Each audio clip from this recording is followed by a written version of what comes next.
did not mute myself. Shut up, flashing.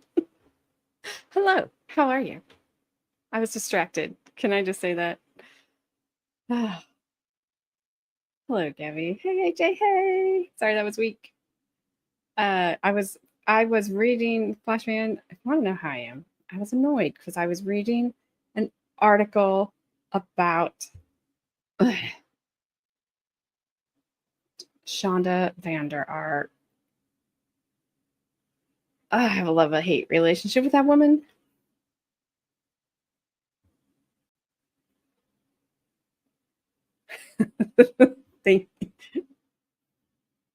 Yeah, oh boy. Thanks, Gabby. I still have she got so much color on my head this time. I was like, what the heck? I can't get it off. And she also parts my hair on the opposite side.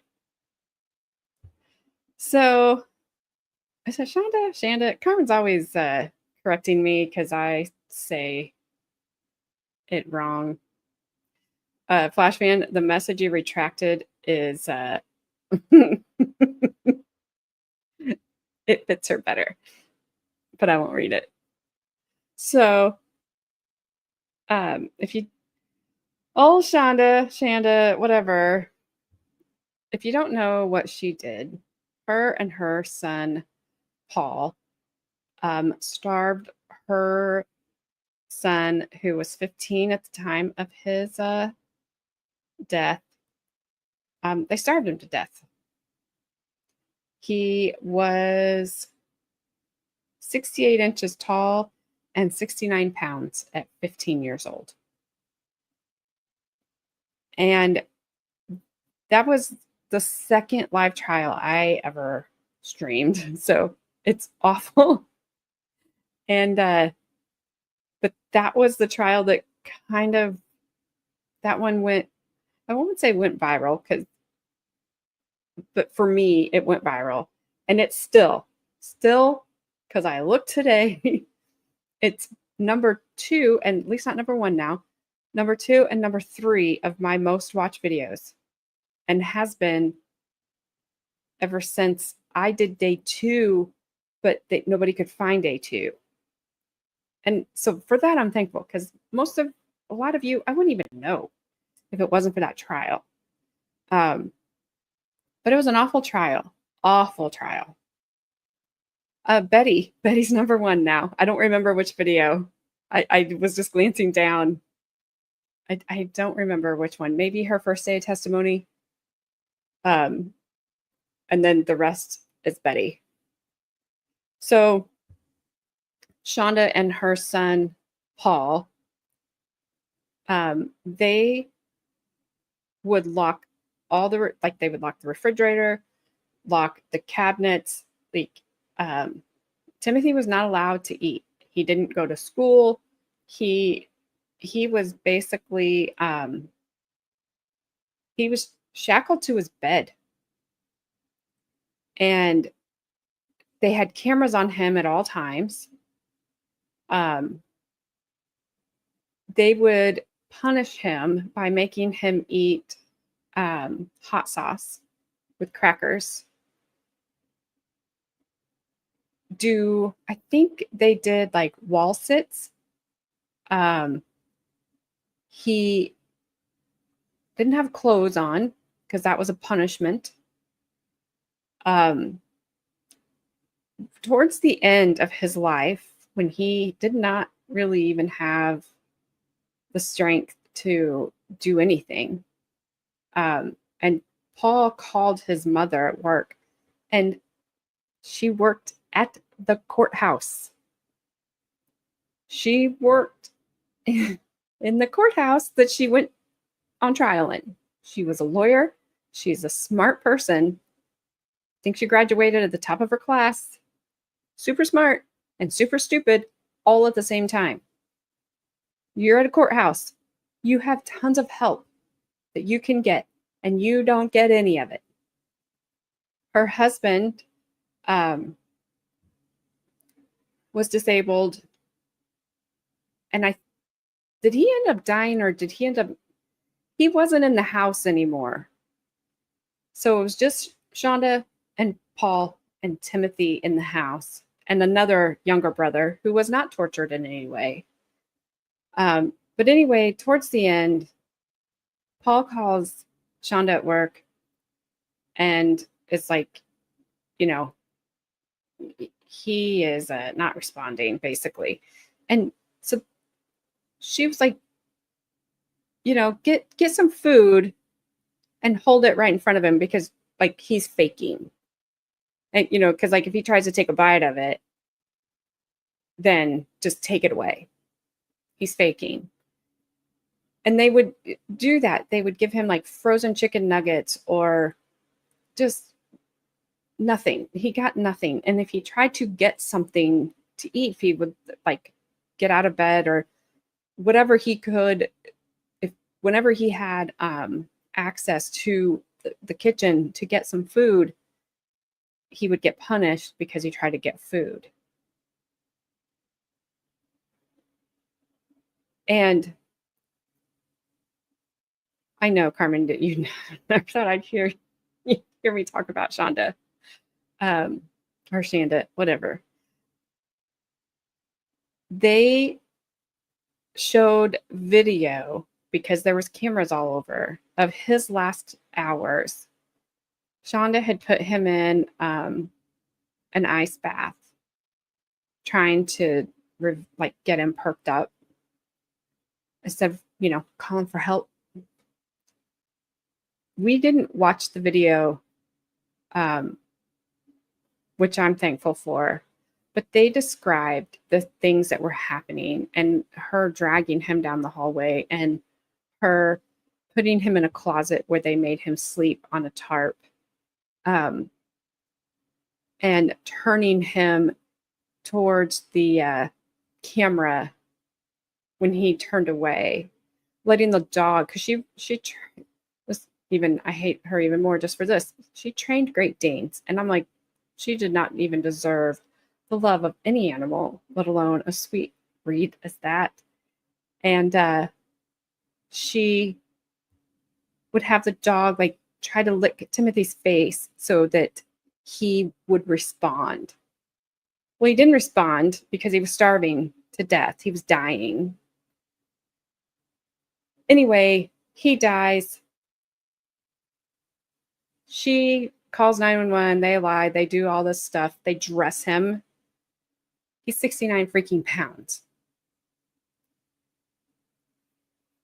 And now, on July 25th, she will be in court to try to get a new trial. And her reasoning is, and if you remember, after she testified, we never saw her again, because she was sitting in her cell, catatonic. So her attorney and her are arguing that she was not competent to stand trial and that she was catatonic. Whatever. She deserves nothing except hot sauce and crackers, the hottest of sauce that anybody can ever ship her, forever. And stale crackers. Don't even make them good ones. Hello, Brandy Cat. She's awful. Awful. I cannot stand her. I will say, during the trial, when Paul first testified, he fooled me. He got me. He got me good. And I get a lot of crap for that in comments on those videos, because he got me. I admit it later as we watch the trial, come full closure here, and full circle and end. And I realized I'd been had by him. So yeah, he got me. He was sentenced, I think, 30 to 100 years. I hope he serves every single one of those 100 years. I had heard after that trial, somebody wanted to marry him. Like why? Why? So anyway, she's going back to court July 25th. I'm sure that will be denied. Her catatonic state was I'm sure a sham. We didn't see her, didn't care. I'm glad they made her come for sentencing. I'm when I'm glad they never showed Timothy at the end of his life. I'm glad they only showed him when he was healthy and happy and smiling. She deserves nothing. And when I saw that headline, I'm like, oh my gosh, this woman just won't go away. And above Shonda or Shanda, whatever, was freaking Sarah Boone. Just put Taylor Business in there and we'll have the trifecta. My goodness. My goodness. So anyway, that's my rant about that woman because I can't. So hello, everyone.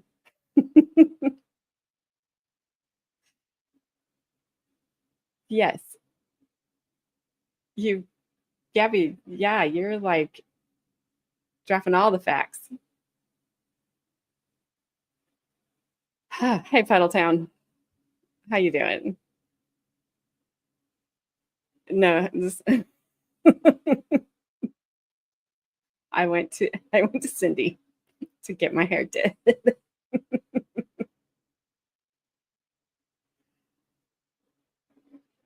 Yeah, Carmen, I don't think it would have mattered. That poor kid was nothing but skin and bones, and I think it would have just there was no coming back at that point. I think I don't know anything about starvation. I would think your organs would start shutting down. Um, but yeah, they won't approve it. Sarah Boone is complaining about her appellate attorney. You know, just another day. Hey, Bry, thank you for being a member for 12 months. I appreciate it. And yes, not every defendant can be a Betty Broderick. So, thank goodness, right? What's up, Holly? How are you? Speaking of old Betty, I Flashman sent me a couple of clips from her first trial, and then Puddletown sent me a news story about Betty's little fight. uh, Apparently, I don't know if I have it saved on my phone because I sometimes these newspapers don't like to give you stuff, even though, you're like, hey, the story is 30 years old. Oh, quit it. Let's see. So she got in a fight, whoopsies, with deputies. This is back in September of 1991. She injured 3 of them.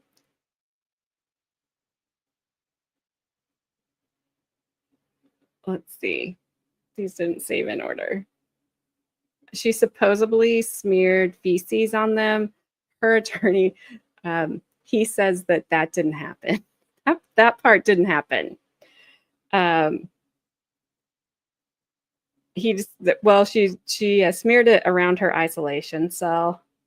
He said the toilet in the cell was overflowing and that Broderick was overcome with excitement from the fight and defecated in her own pants. I'm sorry. I'm sorry. It's just this freaking Betty. The guard's injuries were slight and Broderick was not hurt.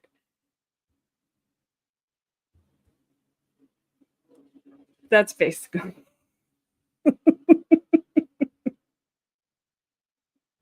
That was a crappy thing to do. What's up, Anna? How you doing, Annabelle? Yes, Pride. Time to break out that hazmat suit again. So then that led me down the Betty Broderick rabbit trail, which is scary, and to the Oprah interviews that happened a long time ago, 1992. I could not watch Betty's because I couldn't. I did watch Dan Jr.'s and Kim's interview. They only showed like 20 minutes of it. I felt bad for them. At that point in time, they had not been to see their mom. They were all living in different households. Betty was blaming Kim for her being in prison, which was rich. And Kim said that Betty had never shown any remorse for unaliving their dad. And she said, okay, fine. If you're not remorseful for, unaliving our father, then be remorseful for what you did to us. Be remorseful. Like, you took our dad away. You essentially took you away, and you took our life away. Like, they had nothing left. But that was good. That was good. But I had to read, I was just like, what did the comment say? And there was a comment, and somebody said, like, 2025, who's still here?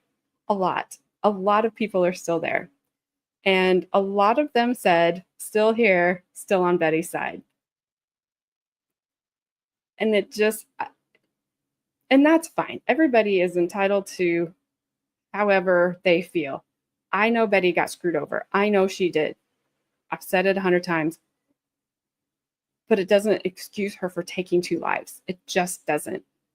So I was talking, I think, to my daughter-in-law today about it, of if that's truly how, like, if you're truly on her side. One person said they even had sat through both trials in court. Like, they were there in person and were still on Betty's side. So my question is, where's your line? If you're on Betty's side, and again, I have sympathy for Betty to a point, and what she went through to a point, because Kim talked about the vandalism that didn't happen, But where's your line? Do you justify her unaliving 2 people because they destroyed her life? Like, where do you stop? Where should Betty have stopped? Because when I see people saying, I would have done it sooner, that's concerning. That's a concern for me. But, like, where's your line? Where do you walk up to? Brandy, AJ, have you seen any of the footage from her parole hearings? I don't know if they're on YouTube anymore, but half her kids wanted her out and half said, please don't. I have not seen the footage from the parole hearings, but I had read where Lee said she can come live with me. And that half wanted her out and half didn't. And I was surprised by that. I don't know but then I was like, how would I feel? But I don't know. I had a completely different relationship with my mom than those kids did with Betty. But at the end of the day, she's still their mom. So I don't have an answer on how I would feel about that. I just wish she would at least take some responsibility, and she just won't. She just won't. Even now, she still won't. The kids, Kim and Dan Jr., talked about her dropping them off at their dad's house because she didn't want them there anymore. But she didn't drop them off together. It's like she dropped Kim off, and Kim stayed by herself for a couple of days. And then I think Dan came over because he felt sorry for Kim. And then, it was just kind of crazy. Just to hear them talk about things that we've heard her deny just this week. Obviously not currently, but so I don't know this woman. The scene was tainted. Gabby. No, Flash fan, you cannot unalive someone who steals your chocolate candy bar. Although I know you might think about it. Yeah, I'm gonna say this wasn't self-defense. I'm just going out on a limb. Maybe it's not a very strong one. All right, now we've got Shanda off our. Ugh. I'm gonna close this window so I don't have to look at her and her braids. Let's get back to Betty. This is the state will rest, I believe, at the end of this day. Monday, we'll watch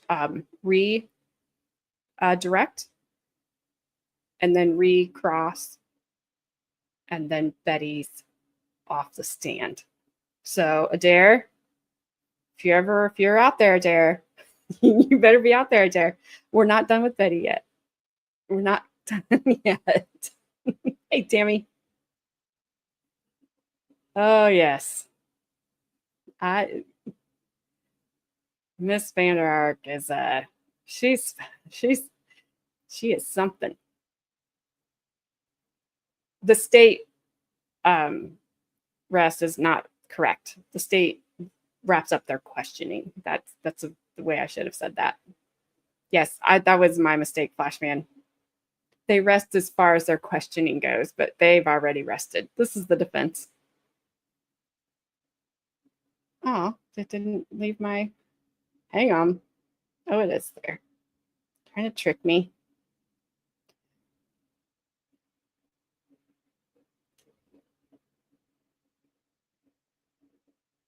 Betty makes your brain. That doesn't show up, Pelltown. I don't know what that is. It's a square. Oh, that's nice of you, Carmen, and I hope Cheyenne feels better. And sorry I missed your call earlier, but I was on the phone.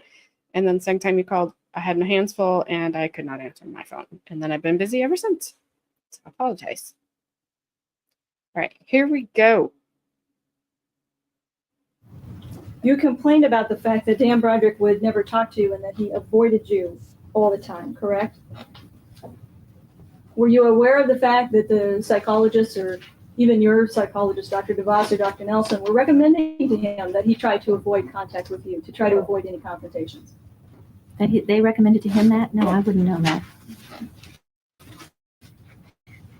Even though he tried to avoid a confrontation, you would consistently force confrontations with him. For example, there was a time when he came over to pick up the boys when you jumped into the car and you wouldn't get out of the car, correct? In 1986? In 1986, I did that once because he would not talk to me, and he had a car with a back seat, and I opened it up, I got in it. I said, go ahead, drive away, I'm coming with you. You're going to talk to me. Because he'd usually just drive away, and he wouldn't listen to a thing I said. And was that the time that you pulled the antenna off his car? No, different years, different cars, different everything. Well, that happened back in 1986, didn't it? When the Jaguar had a back seat. I don't remember when he got the Jaguar. I'm talking about a blue Jaguar that had a back seat. The antenna is supposedly on the red Corvette, and I don't know when he got rid of one and got the other. May I have Mark Renner's people's next in order? 105. A letter that's dated July 11th, 1986.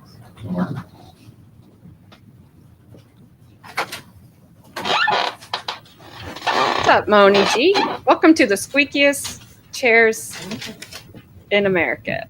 Courtroom. Sorry. If you would How you doing? simply read the sentence that the sentence that's yellowed out there. Does that refresh your recollection about when it was that you pulled the antenna off of the car? You want to read this now? Just to yourself, to see if that refreshes your recollection about that was in approximately July of 1986. Yes, I know he said those things, and I didn't attempt to do those things. It's another one of his bullshit letters. Okay, well, you already admitted that you did pull the antenna off. Yes, of but his that not at that time, and that's not what happened. I didn't try to break the rear window of his car. That's just garbage. Well, so was there another time that you pulled the antenna off the car? I don't know. There was one time way early on with a red Corvette. I don't even know. Does that say a Corvette? I don't know when he switched cars. And the time I got in the back seat was not in the back seat of a red Corvette. There is no back seat in a red Corvette. And it was in this letter that he asked you, in the future, I would appreciate it if you would communicate with me in writing, correct? That is another one of his totally hateful fuck you letters, and I never read them, and I'm surprised you have a copy of it. I used to tear them up. It's a horrible letter. It's total threats and intimidating language, and I told you this, and didn't you do that? It's a lawyer letter. It drives me crazy, those things, and that's why he does it. That one doesn't say Dear Bets, does it? This one answers the questions that you had about where the kids were. And he Oh, I'm provides sure the it's very, answers very to them. proper. He And always wrote very proper legal He did letters. stop calling you Bets after this letter, didn't he? After Whenever I got a letter like that, it did not say Dear Bets. it didn't after July of 1986 ever again. Oh, no, it changed back and forth. Remember, you said in 1988 when they wanted me to agree to some visitation schedule, that was back to Dear Bets. No, in it wasn't. 88. That was a letter that was sent to you by Mr. Berry, Mrs. Broderick. I have letters from Dan that are Dear Bets at that time. When was the last time that you had physical contact with Mr. Broderick before November the 5th of 1989? I don't remember because of all the mix-ups of all the custody changes the weeks before. I don't remember. Well, when did you have any conversation with him, any physical face-to-face discussion with him before November the 5th? I have absolutely no idea. If you can, Was it any time in October? if I can think of any reason why I would have had to speak to him, or any event, or any place that we were where we had a discussion about something, I might be able to remember, but I cannot. I have no idea when the last time was that I spoke to him about anything. Okay, so there was no particular event that comes to mind at this time, anyway, of you having any conversation personally with Dan Broderick during the month of October, during the month of September, during the month of August, during the month of July. I don't remember. If there was any contact whatsoever, it was him coming over to pick up the boys, correct? I don't remember because Hawaii was in there, and the Tahoe thing was in there, and New York was in there, and Rhett was in there, and I don't remember. That's all the end of the summer, and when I was in Canada with the boys and stuff. I don't remember when the previous time was, because I can't put a reason or a place on it. Well, the last specific confrontation that you can think of that you testified to then was back in 1988 when you went over to his house to confront him and try to get him to talk to you, and when he threatened to call the police and then he didn't. Is that the last time you remember? I don't think it was that far. No, I don't think it was that far away. Do you remember any other particular incident when you had it out with him, when you had a confrontation with him? Didn't these things with the gun in my pocket happen after that? He didn't come into the house. He stayed outside the house and honked the horn for the boys. The kids testified that that's how he would pick up the kids. Didn't you testify to that? Sometimes that's he would call ahead of time. He'd call from his car phone so that there wouldn't have to be a problem, so the kids would be ready, and so that all he had to do was to honk outside so they could come out. Yeah, but the day that I had the gun in my pocket and everything, Dan came into my house because the children were in the backyard in the swimming pool, and they would not go out front. And he had to come in and go on the deck and yell down to the swimming pool that he was there and they better get out of the swimming pool. And then he went in the room with them and helped them gather their stuff up. Okay, and when was this incident? After I had the gun. So sometime. I bet she doesn't remember. What's up, Brandon? Where you been? Thank you for the super chat. On Thursday, we do arms because if you want to leave a cramp pie and her balloon knot in the back of her Fiat, your arms better be effing swole. How you doing, Brandon? I keep singing that song too.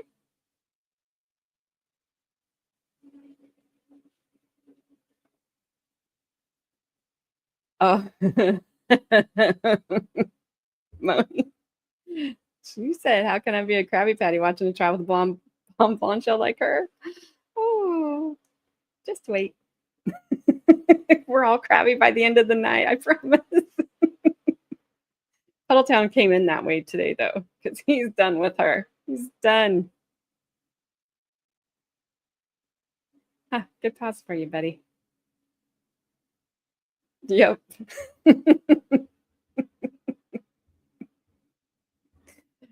Oh. Yeah. She's a lot. Puddletown. Hell yes. Welcome back by who? Mace?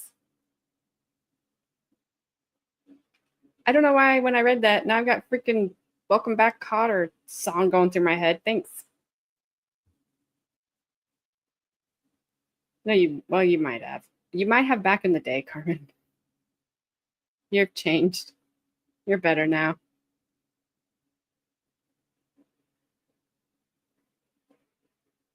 All right, here we go. Back to the fun things here. after March of 1989? Was it in Probably April? after April. I don't remember. I don't think I picked the gun up until much after the day that I bought it. When was the last time that you'd had any physical contact with Linda Kolkena? Gee, years. I don't know. I don't remember Hadn't been any any physical time in contact. 1989, hadn't been any time in 1988. No, I saw her on St. Patrick's Day in 1983, and I saw her at the office in 1985. But after that, there were no other contacts between the two of them. not that I can remember.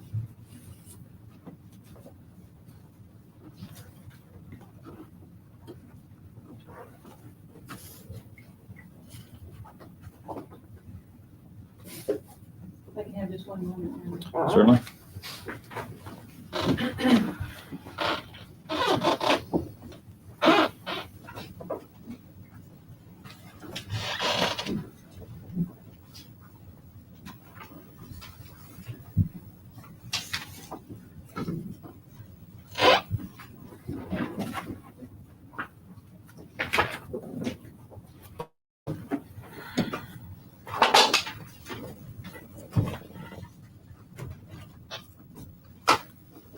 It is true, you acknowledge that you knew that Dan and Linda just wanted to be left alone. They wanted to be left alone by you. Yes or no? Dan always wanted to be left alone by me, yes. Okay.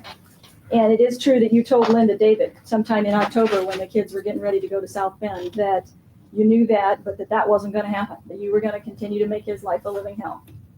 I had no power to bother Dan Broderick's life in any capacity in a courtroom or in life at all. His You life, had no power to bother him in any capacity? You weren't Nope. bothering him at all during any of this time? if I was alive, I was bothering him because I wanted a settlement of this case. Making those phone calls didn't bother him at all? Didn't you admit yourself that you knew he hated those? That you knew he hated it when you called up and you said those things? They were to answering machines. He didn't have to put that answering machine on to In bother fact, me. he tried to take the answering machine off, and you argued against it. You had a fit. You said that he was trying to prevent you from getting messages to the kids. You forced him to put the answering machine back on, didn't you? I've never forced Dan Broderick to do You anything. demanded that he put the answering machine back on, No. because otherwise you couldn't get your messages through to the kids. In 1986, when he was locking up the telephone and only the answering machine was operable, if he had taken the answering machine off, there would have been no phone number, no phone, no nothing.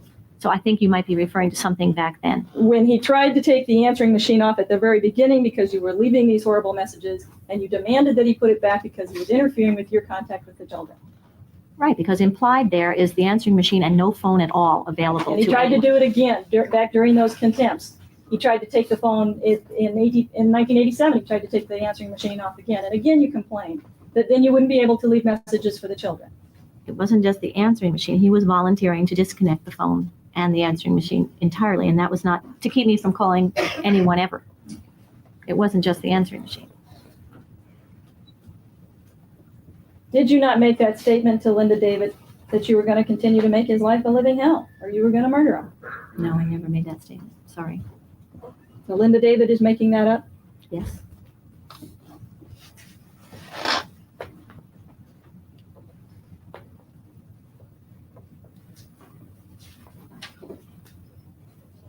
Did you not tell Robin Tuhua that you had a gun in your glove compartment?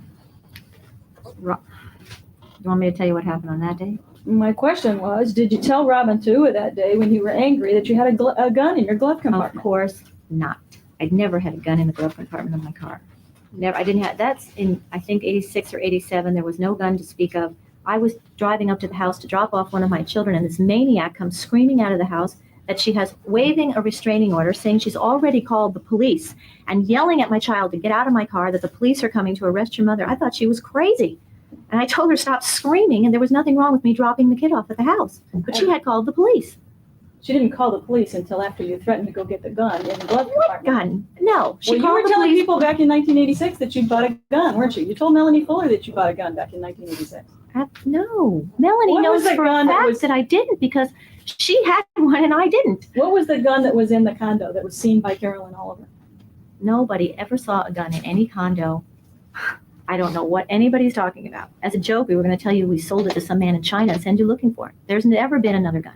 When you bought the condo on Morning Way, which was during the summer of 1989, You've already described that you were having problems with your decorator, Carolyn Oliver. She was helping you decorate the condo, correct? I didn't even know Carolyn Oliver. She was a friend of Helen Picard's that Was- Helen sent over to rip me off, is what it turned out. And this woman stole thousands of dollars from me and never did anything to decorate my house. Not a single thing. Okay. But you did hire Carolyn Oliver as a decorator during that period of time, correct? She was sent to my house to help me decorate. I don't What do you remember. mean she was sent to your house? Helen Picard sent her to my house. She recommended the decorator to you, and you I called didn't up need a Carolyn Oliver. decorator. Well, did you call up Carolyn Oliver and ask her to help you or to hire her? You mean she just came over and knocked on your door and said, I'm here to be your decorator, whether you like it or not? No, she said she was a decorator and she could do these things faster and better for me than I could myself. And I said, great idea, because I'm moving. But I didn't know her and I didn't solicit her at all. I never saw her. And she continued to work for you over the whole summer, and it was against your will that she was working for never you? did anything for me except send some man who tore the place apart. And I gave her checks as deposits for carpet and wood flooring that I picked out that she didn't pick out. She ended up stealing all my money and not delivering on anything. And it has nothing to do with whether there was a gun in the condo. Isn't it true that while she was at the condo, working at the condo, and while you were there, that she saw a gun in the desk, that the desk drawer was open and there was a gun there, and that she asked you about it? No, that's absolutely, totally, completely impossible. There was never a gun in any desk drawer in a condo or anywhere else. There was never any instance where she thought she saw a gun and she asked you about, is that a gun, or why is that gun there, or what is She's a it? friend of Helen Picard's. Maybe that explains it. Because nothing like that ever happened with anybody, ever.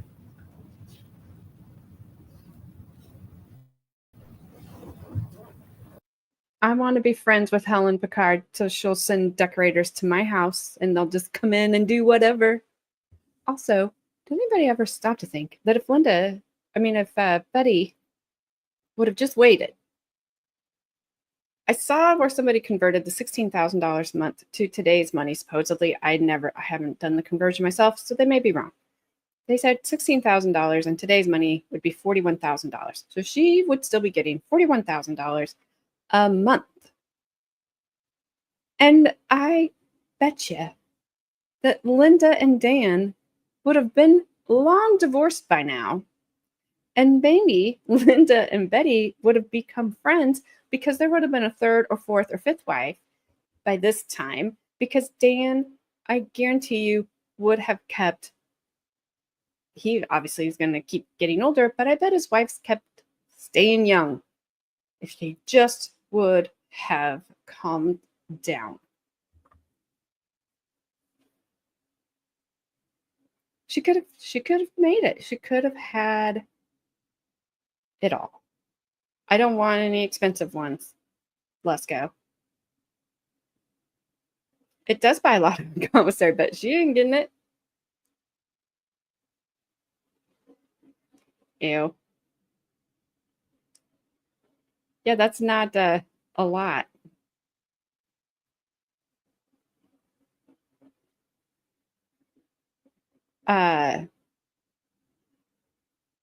Supposedly, Kelly, she got in a fight with 3 guards back in 91, I think, September. And she smeared her feces all over her isolation cell. They're saying that in the excitement of everything, that she pooped pants. That's what her attorney said. I would put some fresh paint on the wall, but my husband won't let me. He thinks he's the only painter in the house, apparently. I can paint just fine. Hey, Danny, how you doing? Yep, this is, we will wrap up cross-examination today, and on Monday, we will see redirect and recross, and then Betty's off the stand. The trial's not over, though, so never fear. Ha, my husband would disagree with you. Oh, yes, Kelly, and she bumped the front door with her car. Just bumped it. Did not. Never mind the damage that the picture showed. It's fine. I can too. But I don't know that I would do that if I was on the stand fighting to stay out of prison for the rest of my life. I think I would be serious. She's not been serious. She's been really evasive, and her memory has not been, it just lapses. But then she'll tell you, like, working my way backwards, I don't remember, but this is exactly how it happened. It's been kind of weird. She did have her kids in the car a lot, unfortunately, during some of these times. All right, here we go.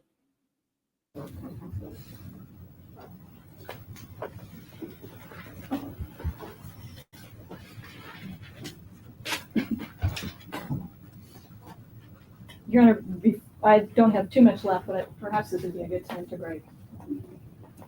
All right. Ladies and gentlemen, we'll take our noon recess at this time.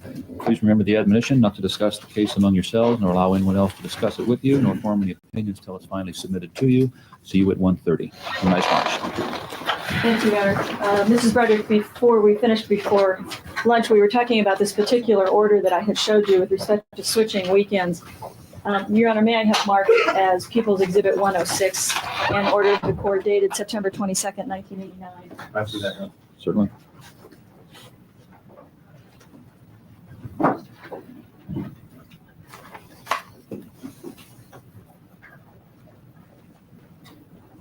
If you could just indicate, is this the order that we were referring to? We were talking about an order and it hadn't been marked or identified for the record. Is that the order that we were referring to when we were talking about the switch of dates? Yes, but I don't agree that that's what it said. And you had indicated that you had put your house on the market sometime over the summer, correct? The house on Calle de Cielo? I think we're more into the fall. As I recall, I closed on the condo in October I'm not sure. I think I closed on it in October or late September, and I didn't put the house on the market until after that. All right. May I have marked as People's Exhibit 107, what purports to be a real estate ad on the house at Calle de Cielo? So marked. If you could just take a look at that, and can you identify that for us? Was that an ad that was put out for your house when it was on the market? Yes, it is. And you have already testified that you had the children, you had the boys at least, almost the entire summer of 1989. You said that the boys were at my home the entire summer. No, I saw them a lot in June and into July. In June, they were in a camp in the Bishop's School in La Jolla. One of them got out at noon and the other one got out at 3 or 4. Sylvia, the maid at that time, did not want to drive from Mission Hills to La Jolla at noon and back to Mission Hills and then back to La Jolla at 3 o'clock and then back to Mission Hills. So she drove them. They didn't live with me. She drove them to Bishop's. I went and picked the one up at noon, and then I went back and picked the one up at 3 o'clock and went back to my house. And then she came by, whenever we decided, she came by later and picked them up. So I saw them every day. All right, but apparently you had previously testified that during the summer, the boys were at my house the entire summer. Except for the weeks that Dan, maybe 10 days, I don't know how many days that Dan went to Hawaii. The boys were at my house most of that summer, yes. Most of the summer of 1989, correct? Yes, but they didn't sleep there, but they were there. Now, you also indicated that on that weekend of November the 5th, that there were several specific things that you were upset about, that you were depressed about, and you listed them for us when you testified. One of them was your financial situation, that your financial situation was in a state of flux, and that Dan was keeping money out of my checks again. Do you recall testifying to that? While I had, yes, Okay. yes. If I could have marked, Your Honor, as People's Exhibit 108, a series of check registers,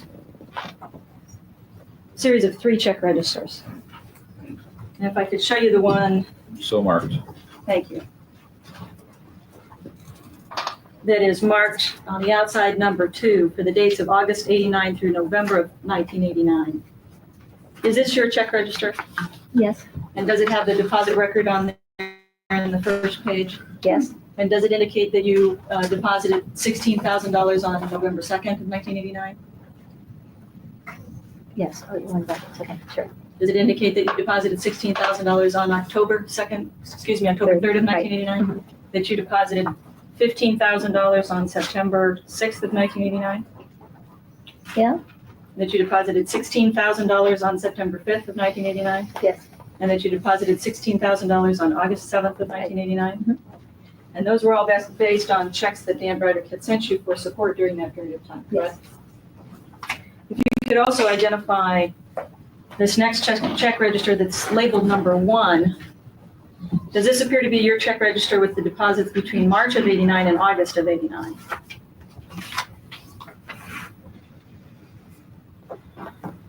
Yes. August is missing, but there's September 3rd.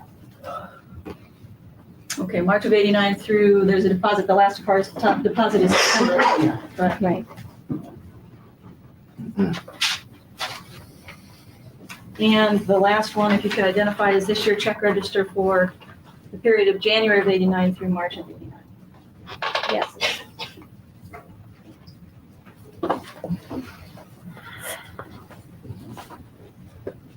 And when you testified last time, you testified that although you made $16,000 deposits in your check register, that those weren't based on checks that were sent to you by Dan Broderick, didn't you?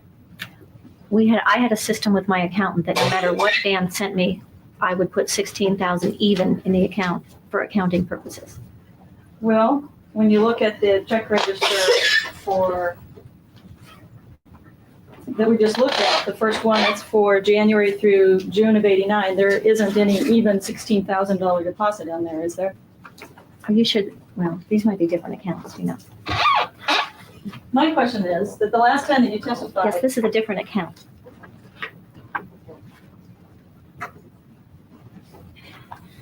About the one that's identified as number 1. Yes, this is what I call the household account. Okay, and there are lots of deposits on there that aren't $16,000, correct? They are additional deposits to a $16,000 deposit on the first of the month.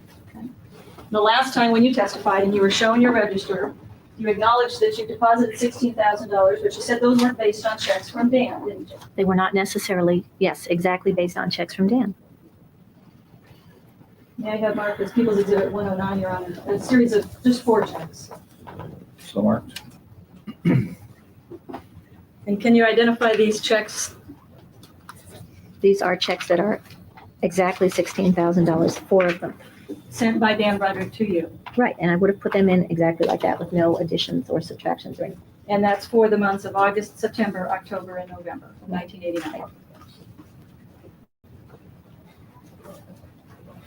So when you indicate that you were upset because Dan was keeping money out of your checks again, it did not have anything to do, at least with the month of November, October, September, August. There were no monies that had been taken out of the check from Dan Broderick for those months, correct?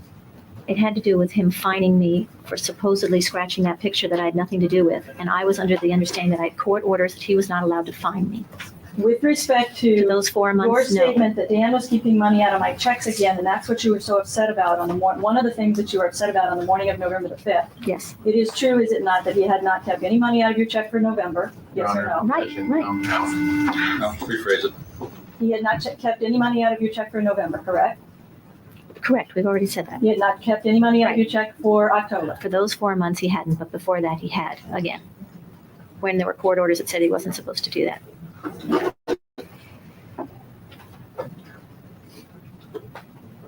Was this something that you did anything about back in June or July when you felt that it was a problem?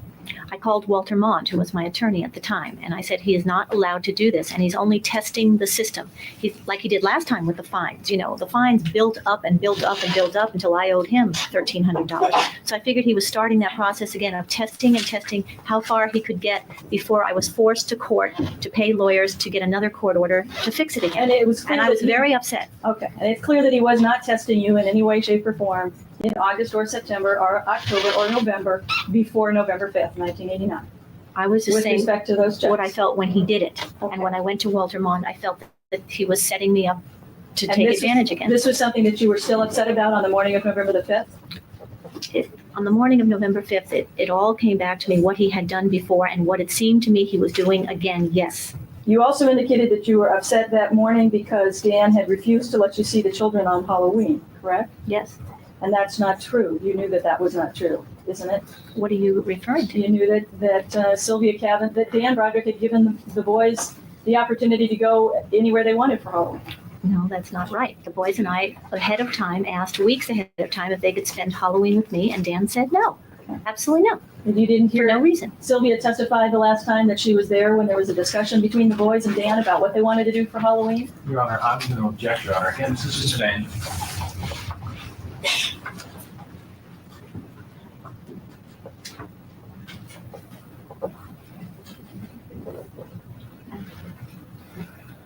You had had the boys for Halloween the year before in 1988, correct? Yes. And this year, at least, you knew that they had plans to go, each of them had their own plans to go out with kids that were there in their neighborhood in Marsden Hills. That's not correct anyway, but no, they didn't.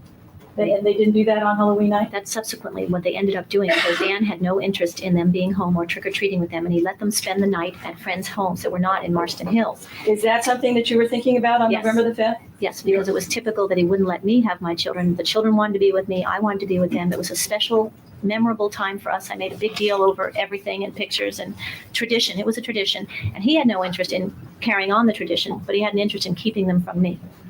And he wasn't careful about who they spent the night with or what they were doing, and I was very nervous about parental supervision on Halloween. And you also indicated that morning that you, all the things that you were thinking about, one of them, again, was that you were upset with the decorator and the things that have been gone on with her. You've already talked about that. You also talked about the fact that the water heater blew up in your face over at the condo. Did Dan or Linda have anything to do with the water heater blowing up in your face? Did Dan or Linda Broderick have anything to do with any problems that you felt you were having with your decorator? No. You also indicated that you were upset about Kim and her finances in Tucson and the phone call that she had made to you on Tuesday, correct? That was the Tuesday before November the 5th. I believe so, yes. Had you sent her any money between the Tuesday that she called you and November the 5th when you killed Dan and Linda? No, I didn't even know an address to send it. She didn't give me an address. She didn't have a phone and she didn't have an address. Now, obviously, if you were concerned about her financial situation and you told her that you'd take care of it for her, right? That's what you Yes, I always did. Of course, killing yourself wasn't going to take care of that for Kim, was it? It was going to take care of it for me, though. Okay. You also said that you were upset in general about the children. You've already testified that they were getting older, that you'd missed out on things with them, and that you wanted to spend more time with them, correct? You also testified that you were upset about the fact that you were getting older, that your birthday was coming up. Yes. And you said that you kept rereading the marriage encounter book. Not that morning. I didn't reread it. Okay. You had indicated that there were many times over some period of time, I'm not sure, that where you kept rereading the marriage encounter book. Yes. Was that in November of 1989? Not in the first 5 days of November, I don't believe so. No, I was You- moving. Maybe I did in the move. Let me back up. You also indicated that you were upset that would have been the 20th anniversary of your wedding, that you were married in 1969 and here it was 1989, and that would have been the 20th anniversary, and you had planned on your 20th anniversary to take a cruise, and here Dan and Linda went and took a cruise. Did On you November testify to that? 5th, that wasn't in my mind. That was concerning the date that he chose to get married in April of 89, which would have been the 20th anniversary of our marriage in April of 89, and he got married on the closest possible Saturday to our 20th wedding anniversary. Those And- things were happening in April of 89. And did you feel that he did that intentionally, that he intentionally chose a specific date in April of 1989 just to jerk you around? Well, just another little, yeah, there was no reason for him to have chosen that date above any other date, yes. Well, how many times was it that you read and reread this marriage encounter book? Over the years, Oh, in 1989. I just kept it where I would see it a lot, in the top drawer of this lingerie chest that I had. And actually, I think I did move the lingerie chest, so I probably did have it in my hands that week or earlier that week. And I've read it a lot of times, and I can probably quote it verbatim, parts of it. And this was the marriage encounter that Dan had written to you, the book that he had written to you about what you felt were his promises, the promises that he had made to you, and the promises that he had broken. Yes, and I'm recalling now that the USC game is mentioned in there, and that is the last weekend that I would have touched it, I think, or read it. Which would have been the week before you killed Dan and Linda Broderick. I don't know when the USC game was. It's in October, maybe 3 weeks before, I think. Not only was this the 20th anniversary of your wedding to Dan Broderick, but the weekend of November the 5th when you killed him was also the anniversary of your marriage encounter, which was also on November the 5th, correct? Yes. And that was something that you recognized as you read that marriage encounter book the week before you killed him? No.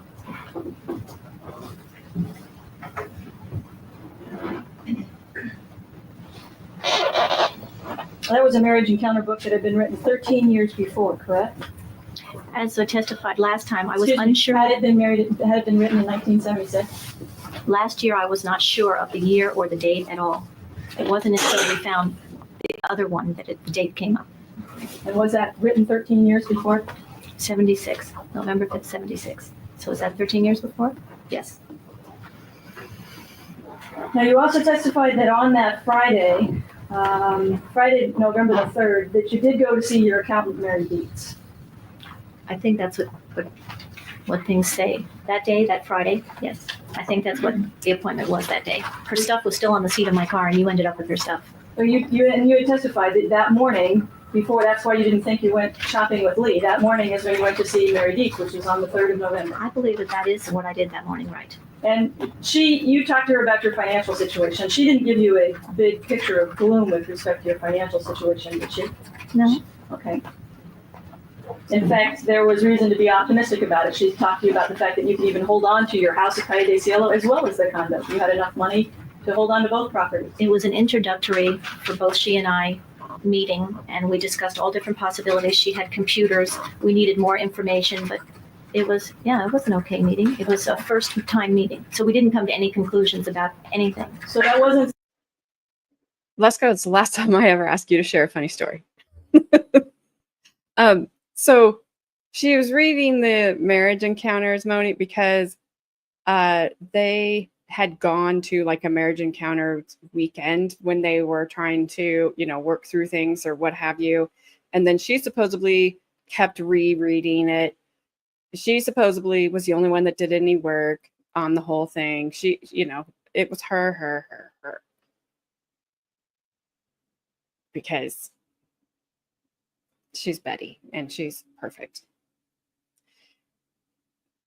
And Danny T, when you said my lingerie with giant bows, I immediately went back to the 80s.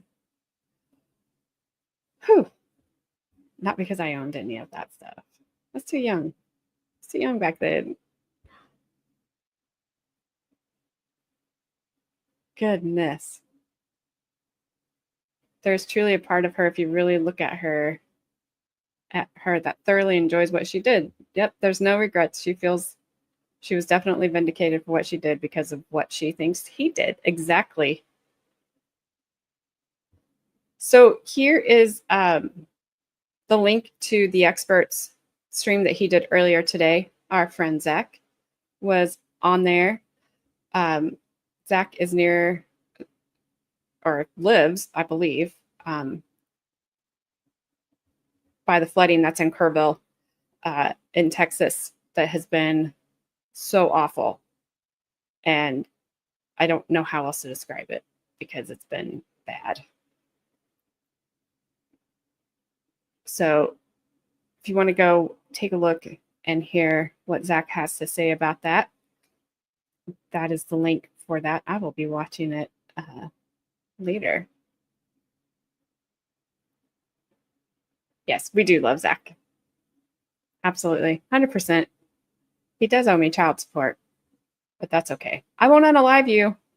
I won't unalive you, Zach. I don't care how many times you keep missing the Greencastle exit. I will not Betty Broderick you. You're safe. Oh, Zach, thank you. I'm sorry, Gabby is defaming your character. Hey, if she makes you laugh a little bit today, it's worth it. Not to defame your character, but just to make you laugh. Kissing that fish defamed your character.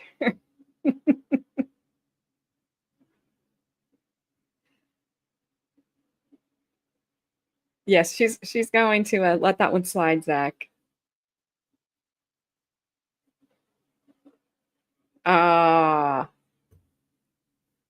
Zach, I know that's what you like people to think, but that is not true. Not true. I talk to you. You're a very nice fella.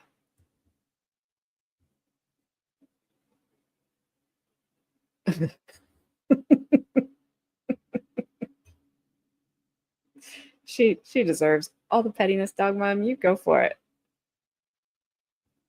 I will wear big shoulder pads on the stand when I tell my story. I will perm my hair back to the way I had it in the 80s, and I will cut my bangs so I can give myself the big 80s bangs. I will bring the 80s back. Absolutely, Pedaltown. Zach is a good guy who cares, even though he tries to appear the opposite.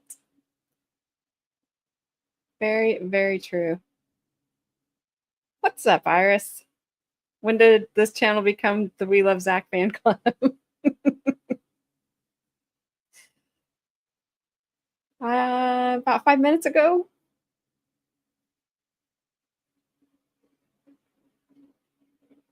I don't know what you're vetoing, Carmen.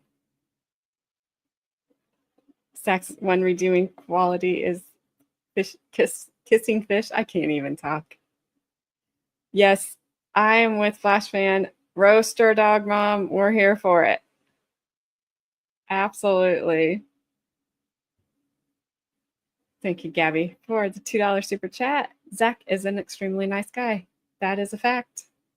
I know he just likes to pretend he's not. We all know. Everyone does love Zach. Ooh, Iris. Have one for me.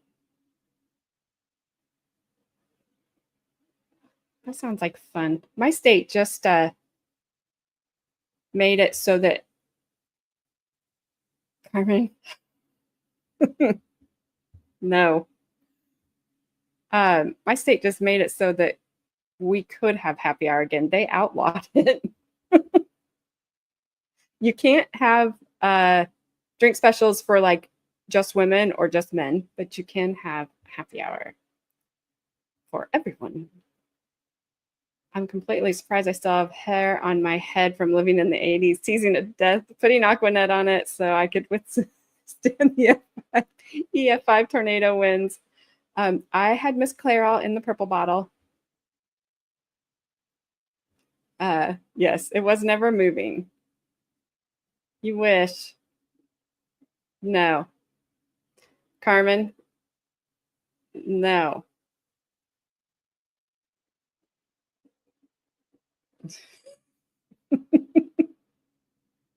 Seriously, Carmen?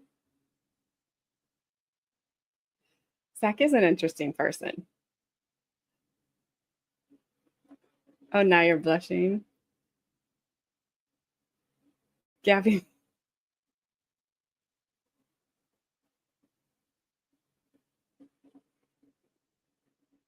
Iris, thank you for the $2 super chat. Need a leotard outside fanny? Yes, outside pantyhose for the 80s. Absolutely.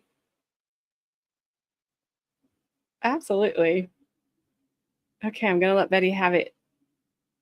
I'm going to let Betty here have it because on top of everything else besides her gold tone hair and that sweater, I would bet she has the worst breath. Oh, man. My mom was Aquanet, Purple Can. I think we still actually have some that we did not throw away. No, we don't. The Aquanet is gone. I think. I could probably find some. Carmen,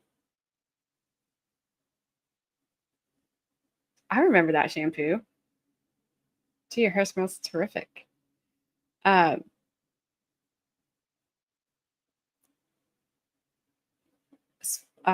Selectives was the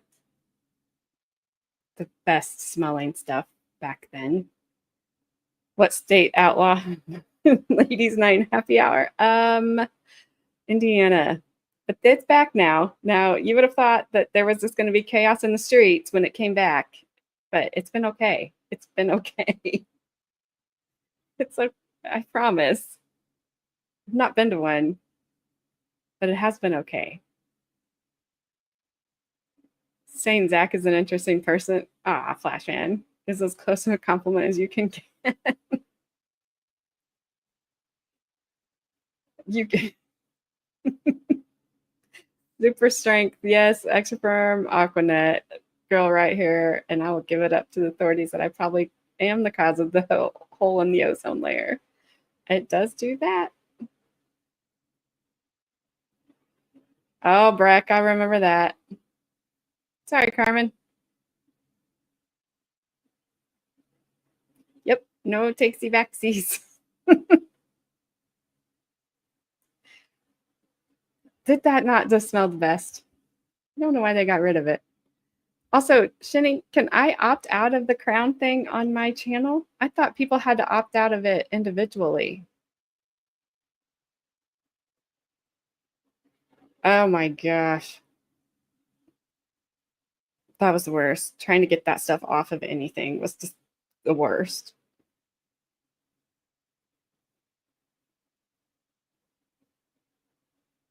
Bad, bad.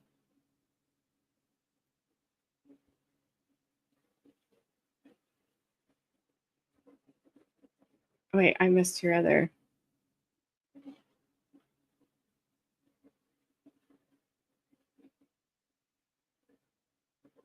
Oh, I have not opted out yet? Oh, I thought I did. You're number 2, Iris. But don't be Betty's number 2. She'll spread you all over herself.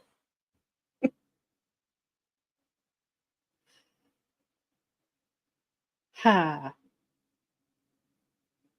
Salon selectives. Yep. Farrah Fawcett shampoo and conditioner.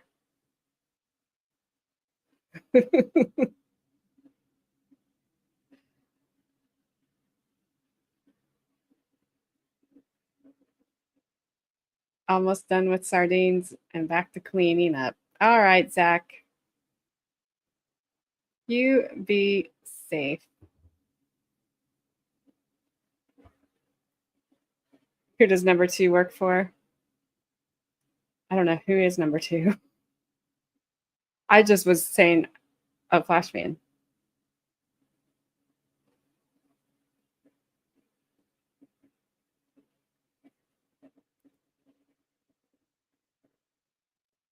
All right. You guys can carry on. I'm gonna hit play, but I'll be reading. Oh yeah, hi Adair. How's pickleball? You better show up, leader, or else. Something that you were tremendously depressed about then on November the 5th. No, I was depressed about it. You were angry about it? I didn't know about capital gains is what I learned from her. I believe I learned that from her. And so I was going ahead with my plan to sell the house and move to the condo. And then she tells me about capital gains, which I don't really remember what she told me. But now she told me that maybe I shouldn't sell the house and move to the condo, that I should stay in the house and rent the condo.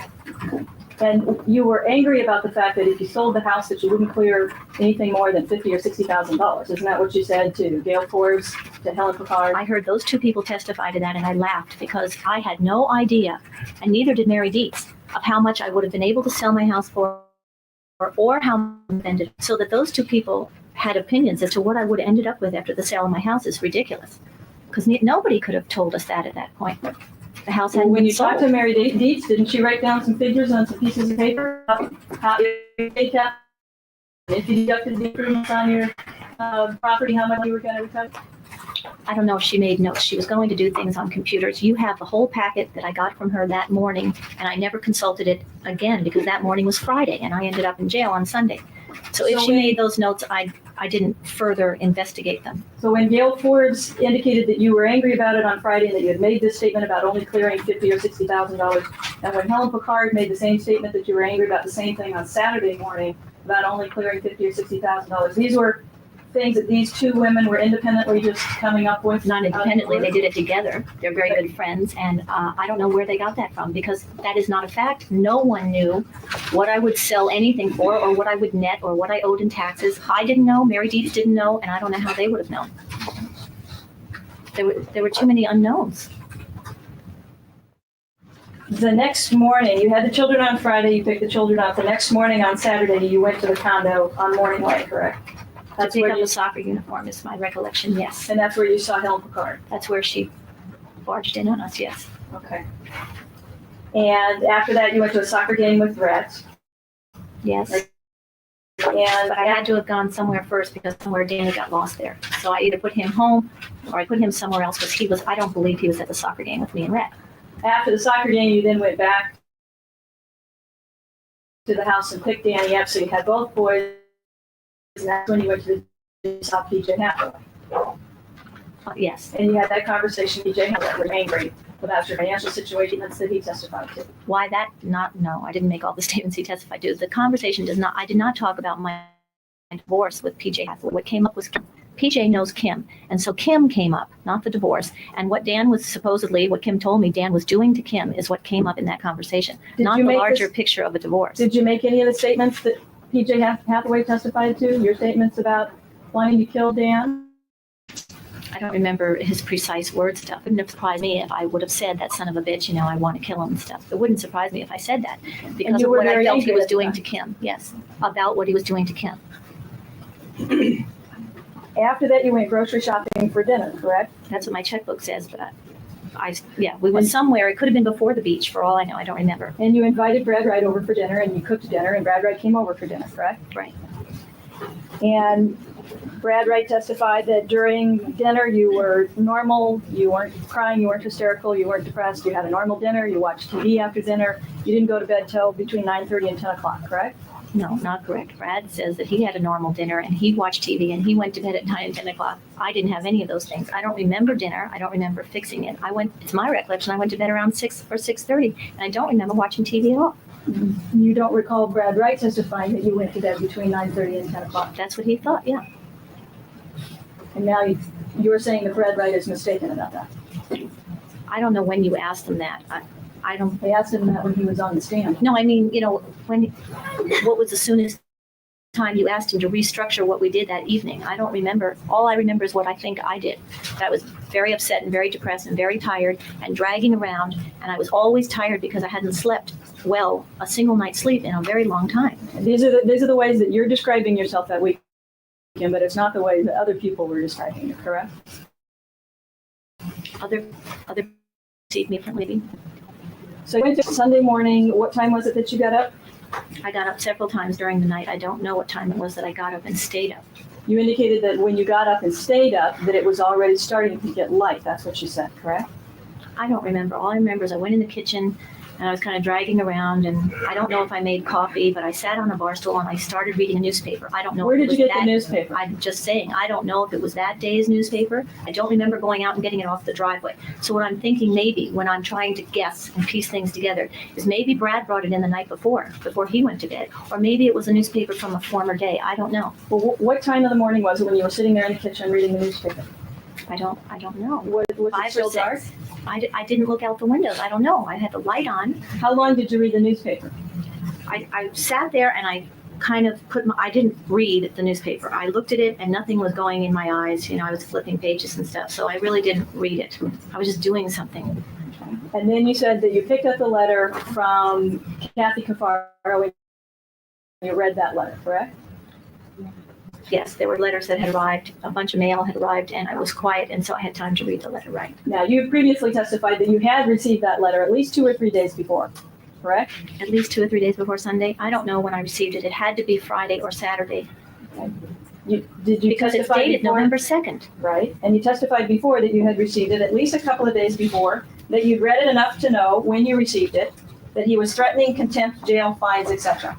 So you knew that was the gist of that letter when you received it 2 or 3 days before. The earliest it could have possibly come would have been Friday the 3rd, being that it's dated the 2nd.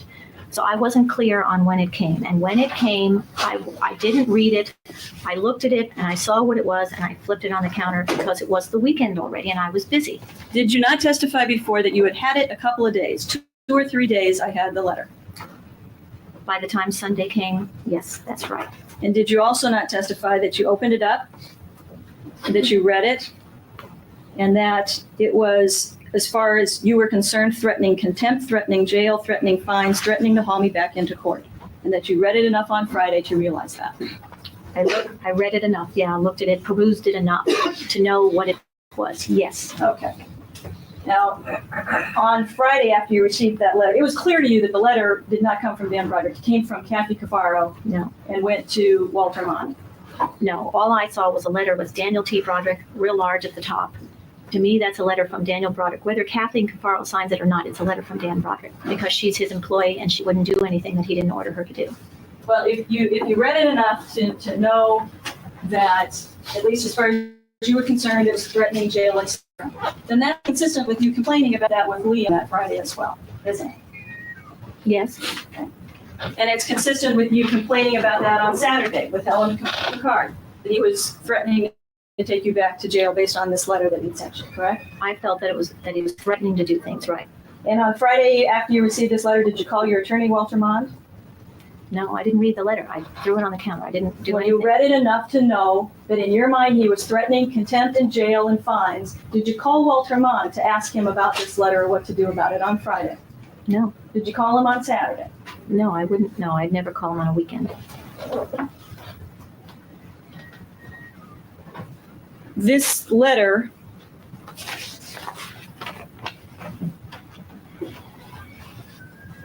for identification purposes been marked as People's 27, just to make sure we're talking about the same letter. Is this the letter that you're referring to that's dated October 27th, 1981? What letter now are we talking about? The letter that Dan Broderick, you claim was threatening jail, contempt, fine that you received on the Friday before November the 5th. This is the letter that I wrote on, so this must be the letter. But it's the cover page that I thought said November 2nd. Cover page says October 31st, correct? Right. I want to ask you about what it says in this letter. Your Honor, I have a poster board that says blow up of the letter. I don't believe it needs to be marked. It's just a verbatim blow up of the letter. All right.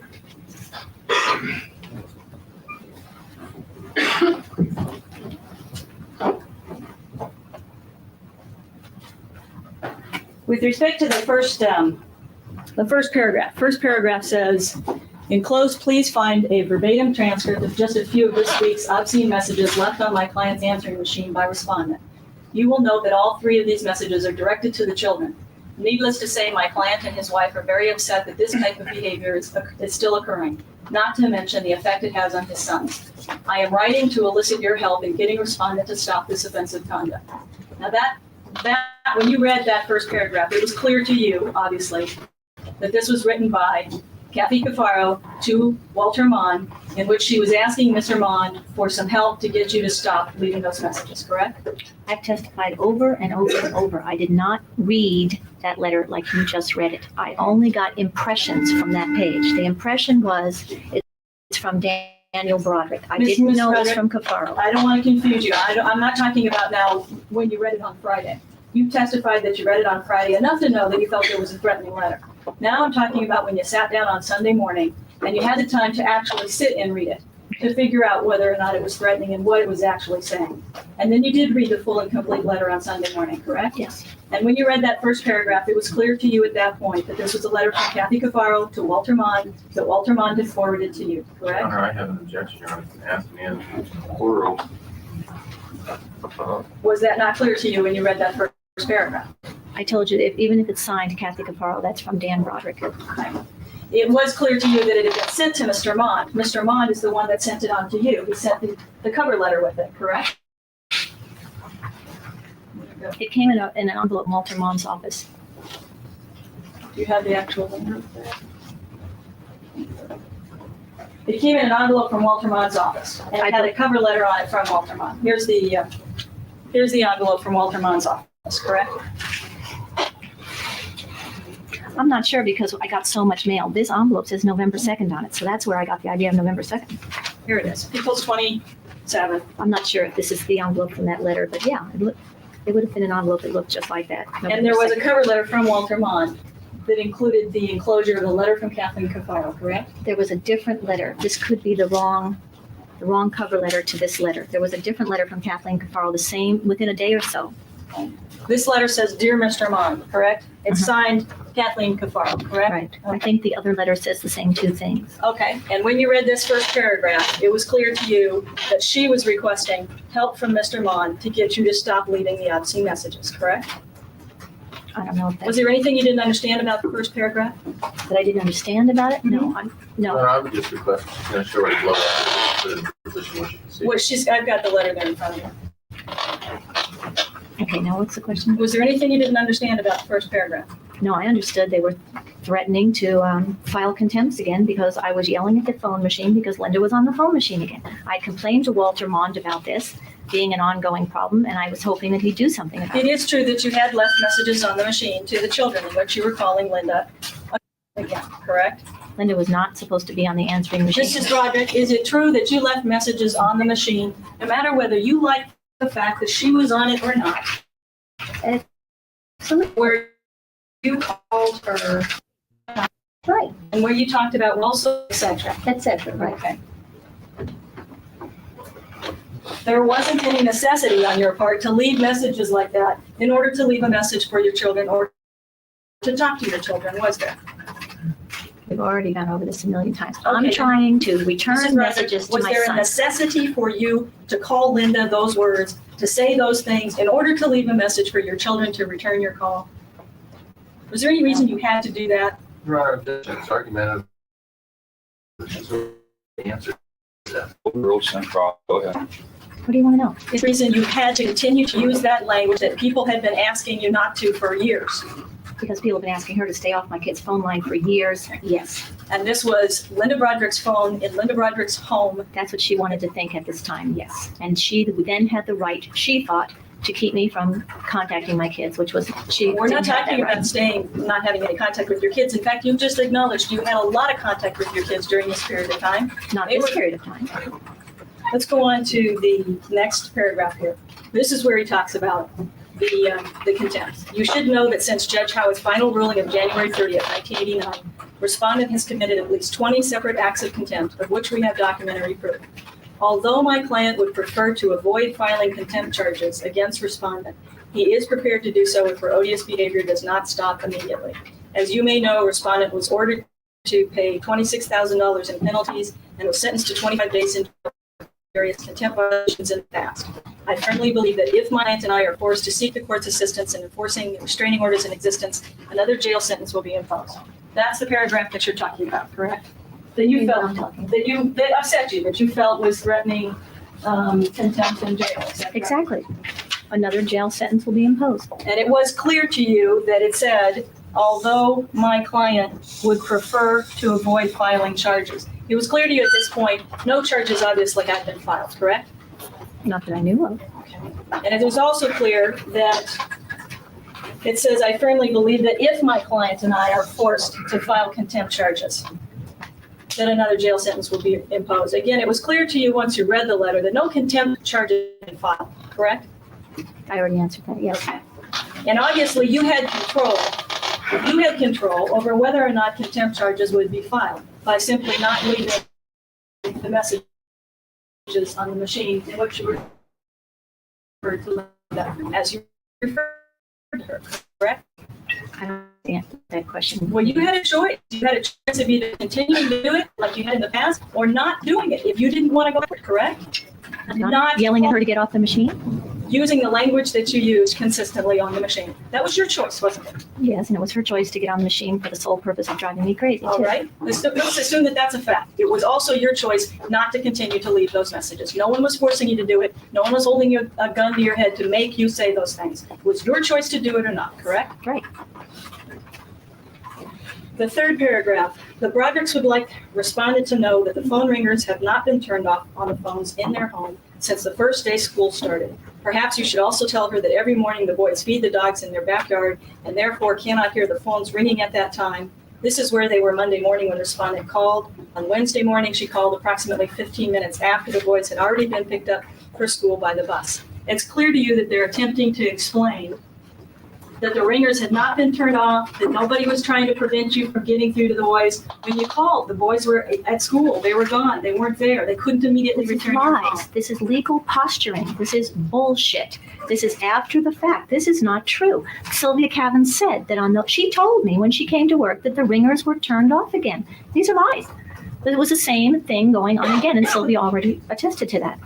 And this thing about the dogs that I called 15 minutes after they left, that's not the truth. That's legal posturing. Well, the messages that you left were left. One of them was left. One of them was left at 7:30 a.m. Approximately, it says. The last sentence, finally, I find respondent's action is completely inconsistent with the contentions of her psychotherapist that her emotional disturbance and mental disease are improving. The contrary appears to be the case. That's the sentence that made you the angriest, isn't it? I was, yes, sick to death at this point of them carrying on the way they were always carrying on. That I was crazy, that I was sick, that I was doing all these nutty things for no reason. You had been seeing Dr. DeVos, you had been seeing Dr. Nelson, and you knew that they did feel that you had some emotional disturbance that was tied into your rage at Dan Broderick. That's why they sent you to a codependency group, because you could not give up your relationship with Dan Broderick. Isn't that true? Absolutely not. I went to those people because I was having a literal, as real as you can get, beyond the brink, nervous breakdown of being manipulated and pushed through the courts and forced to fight everything in courts with lawyers where I could never get anything done. The only reason that you went there. The only reason that you went to that codependency group is because you were told by your attorney that if you didn't, that he wouldn't represent you, that he wouldn't try to move forward for custody, that you had to do something like that. Isn't that true? No. You didn't make fun of that codependency group, talk down about them to other people? No, I didn't talk down about them. I didn't think I belonged there because those women were still living with the alcoholic. I was not living with them anymore. I didn't see the relevancy of me. I did not have to deal with him on a personal daily basis because I didn't live under the same roof with him anymore. Well, I thought you just said the only reason you went was to get help, and now you're saying you didn't think you needed help. I needed help dealing with the legal assault that I felt that I was under all the time. I wasn't living under the same roof, which is why I quit. And what kind of legal assault had there been in October of 1989, in September, in August, in July, in June, in May, in April? What kind of legal assault had there been on you? In the summer, nothing happened because I had the boys. Before that, I had Walter Maund, and Dan started taking fines out again, and he was fighting that I would get custody with Walter Maund, not in. You hadn't filed the motion for custody until September. I hired Walter in February. I don't know what he did. That was his legal assault on you because you had filed a motion in court? No, because he was fighting it, that he wouldn't agree to anything. He kept telling people, supposedly, that's what we'd heard in this courtroom, that he was going to give me the boys, but his actions proved totally different. Dr. DeVos was under the impression that you were no longer using any bad language with the children, and that's why he felt that your emotional disturbance was improving. Isn't that correct? I don't know. Didn't you tell Dr. DeVos in your meetings with him that you weren't using that kind of language with the kids anymore? The last phone calls with that kind of language were years before this because of Linda on the machines. But didn't you tell him you weren't using that language at all in front of the children anymore? And the fact was that you were still using it constantly. I always called Dan.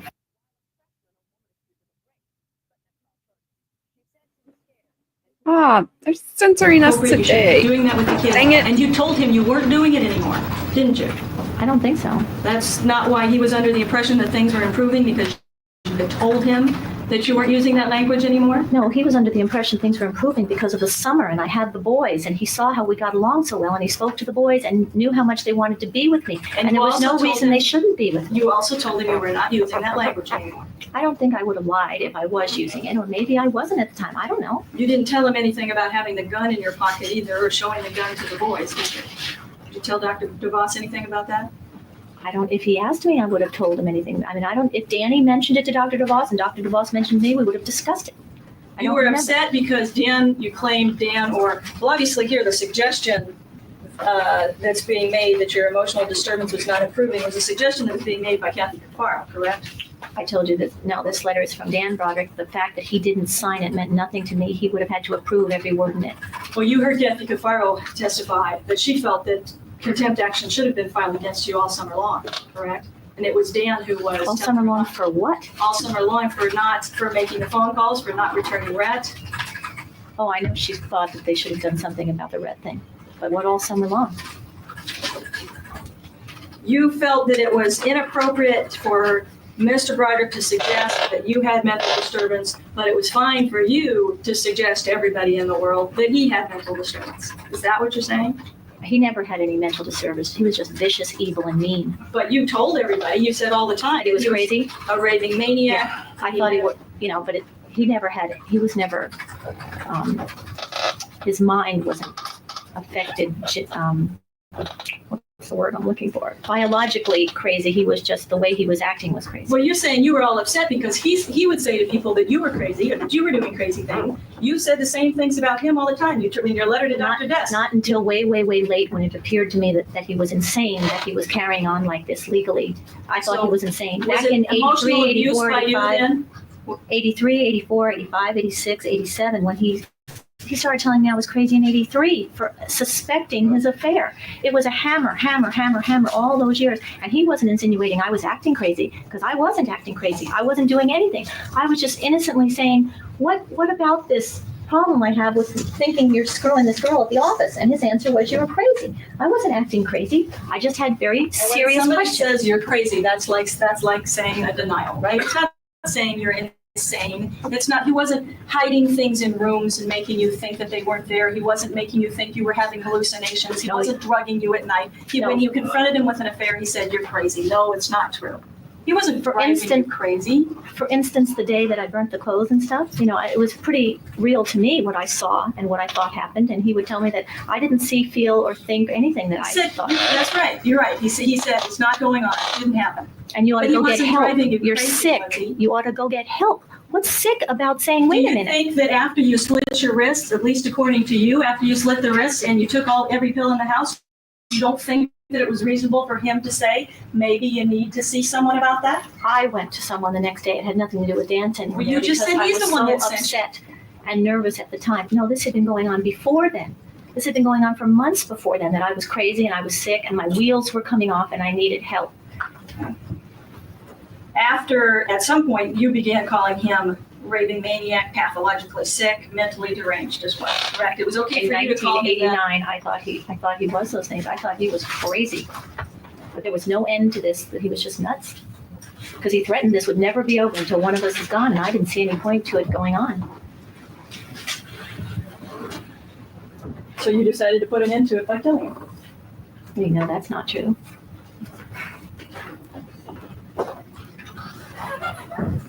You wrote on that letter, you wrote some things on that letter that morning, you said. When was it that you did that? I don't know. I know there was another letter there that I wrote to Kathleen Cafaro, trying, again, guessing and putting things backwards. I wrote that letter, would have written that letter first, maybe on that morning. I don't know. But I know I wrote this and then left the house. Well, okay, that's my question. Which did you write first? Did you write this letter to Kathleen Cafaro, or did you write on that letter there? I don't even know if I wrote that morning. You testified last time you wrote the two of them within moments of each other. Well, what I testified to is I'm not clear about the events. That's really, I can guess, and I know that was sitting there. I don't remember writing that letter, and I don't know what that letter says. And I only know what this says because I've seen it since.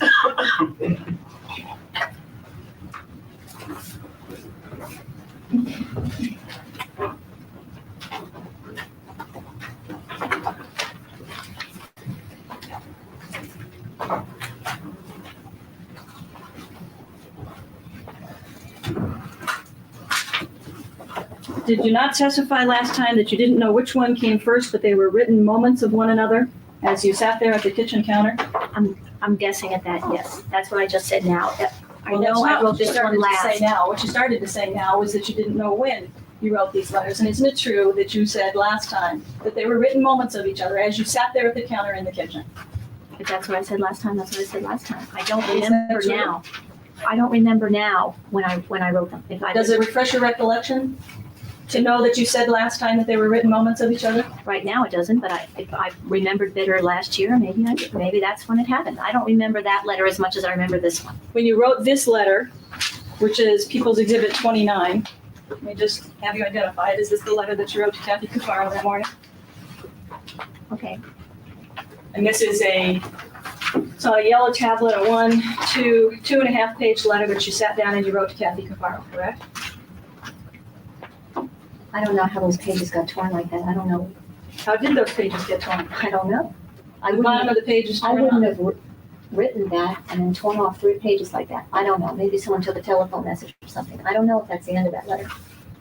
You addressed the letter to Ms. Cafaro, correct? Right. So Because it would have been a obviously- response, a legal response to this. You weren't responding to Dan Broderick, you were responding to Ms. Cafaro because you knew it was Ms. Cafaro who wrote that letter.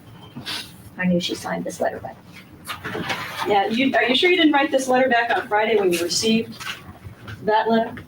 what I'm telling you is I don't remember that letter. I remember this one, writing this one that morning. I don't remember that letter. You have no recollection of sitting down and writing this letter. I'm sorry, I don't. But if last year I said I wrote it moments before this, that'd work. Were I you don't know. sitting at the same place when you wrote it? Were you sitting right there? If I don't remember writing it, how I remember where I was sitting when I wrote it. I think I was standing on the other side of the kitchen counter from the bar stools when I read this letter and wrote this one. I don't remember writing that letter. Would you have ripped off the bottom of this letter before you went to go see Mary Dietz for your appointment on Friday? I have no idea.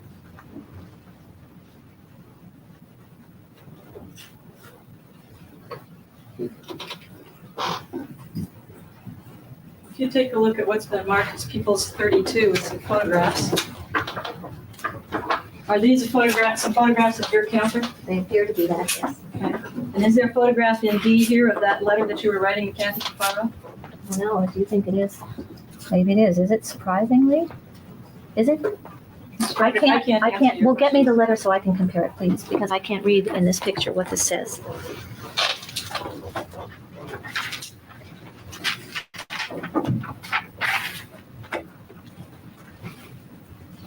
Severely, it looks like that page right there, yes. So there's a picture of this letter on this tab, People's 29, that was sitting on your counter. And on top of it is a ripped off page That's not sitting a on ripped off top that page. says Mary Dietz appointment 9:30 on Friday, correct? Yes, but first off, this is not a ripped off page. This is a full page that has been taken off a legal pad that's folded in half. There are no torn edges on that page. And it's sitting on top of this letter with some kind of paperweight on top of it, correct? Yes, but I don't know when these pictures were taken yet. What do you? Okay, so are you saying that on Sunday morning, when you wrote this letter on this tablet, that you also put another piece of paper on top of it with an appointment for Mary Dietz that you had on Friday, and you put a paperweight on top of it before you left the house? No, I'm not saying any of those things. So I what don't- you're saying is, this had to have been written back before you had your meeting on Friday with Mary Dietz. No. How This did this letter that says Mary Dietz appointment 9:30 on Friday, how'd that get on top of it? It's a piece of paper that says that. Mhm. It doesn't mean that this is on Friday or that I needed that piece of paper. And whoever was taking these pictures and moving these papers around, when I made the phone calls on Sunday morning, I sent people to find the suicide note and they couldn't find it. I don't know. There it is. There's the suicide note in this picture. Okay. That does not You had indicate indicated, by the way, anything on that- Friday. You had indicated that your house that weekend or that week or couple of weeks before this happened had been clean, spick and span, like a model home. That's right. Because it was on the market That's correct. and nobody was living there, nobody's That's sleeping there, exactly nobody's eating there. That's right. Does this counter look like it's spick and span and nobody's eating there? This is exactly what I was talking about. That counter has that weekend's mail and that weekend's junk on that counter. The rest of the house was, see, all the other counters, everything is perfect. And that's why I didn't want to be around the house. It's only that one spot. And that is also where the phone is in the house and where all the mail and the bills were that I scooped into the car in a cardboard box is all that kitchen bills Did you do and that mail. on Sunday morning? No. I had a cardboard box in the car with that kind of junk. But that stuff, I would have done it when I brought the boys home and cleaned the house up for Monday. When you wrote this letter to Kathy Cafaro, you end it with the sentence, "I'm really sick of being his victim. If anyone in this family has mental disease, it sure is him," correct? Mhm. So when you were done writing this letter, you had decided you weren't going to be his victim anymore. You were going to make him your victim. I don't remember writing that letter, so I couldn't have made any choices like that. This is your handwriting, isn't it? Yes, And you did say, "I am really sick of being your victim." I was really sick of being victimized, yes. Obviously, if you killed yourself, you would have been his victim. killing yourself would have continued to have been his victim. Would have been exactly like you have said before, exactly what he would have wanted. You would have been out of his life. He would have had his money. He would have had Linda. He would have had the kids, and you would have been gone. You had no intention of giving him the satisfaction of killing yourself, did you? But I don't know what the question is. You had no intention of killing yourself. No, that's not true. And he wouldn't have, if I killed myself, he wouldn't have. I mean, I wouldn't have been his victim. I would have done it to myself.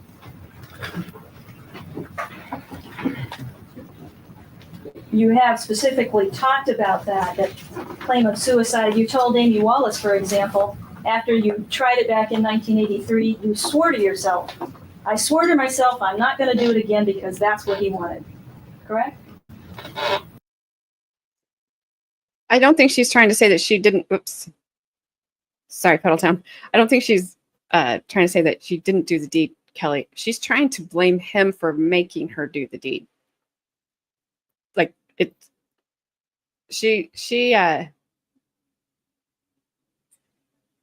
When was it? Was that last week that I told you guys about the book she wrote in 2023, or was that Monday? I don't know. Doesn't matter. In the summary of the book that I was reading, she says, I don't know if she wrote the summary, so I'm summarizing the summary. Thanks, Flashman Monday. For some reason, all of a sudden it feels like a very long week. Betty said, allegedly, whatever, that she went to Dan and Linda's house to confront them that morning, because that's when you confront people, when they're sleeping in their beds and you break in. And that she unalived them in self-defense. So, so as of 2023, in this book that she wrote, which surprised me to see that, she still has not taken responsibility for what she did. Summarizing summary. I don't know. It very well could. Sorry. And I'm glad. I mean, I'm not trying to be anti-Betty, so it's not anything like that. But I'm glad that you see the full picture, Tammy, and that you've changed your mind. Because, believe me, there's some people out there that haven't. Trust me, I read their comments yesterday on a video about Betty. Wesley Crusher. Yay! Autocorrect has gone rogue. Puddletown, your autocorrect has just been the chef's kiss this week. It's been hilarious.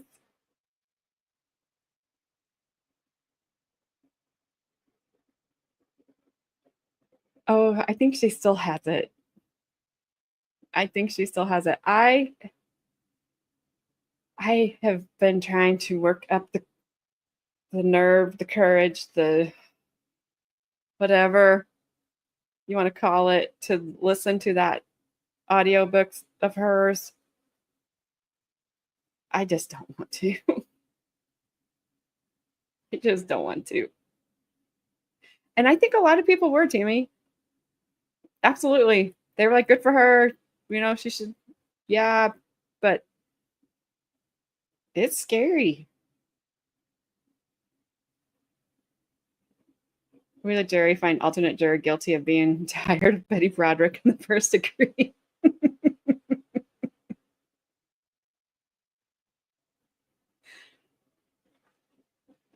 Mr. K-Wow thinks this is odd watching historic trials. Historic. Oh. Oh. Historic. He's made me feel old.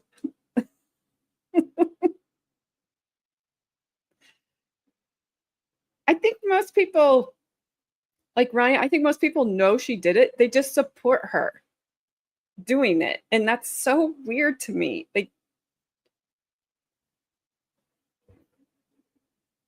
I don't understand that part of it.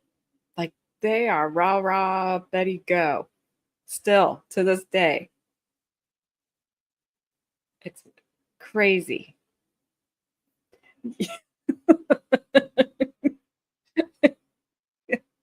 Flashman, you're vintage. I'm historic. I guess we have arrived.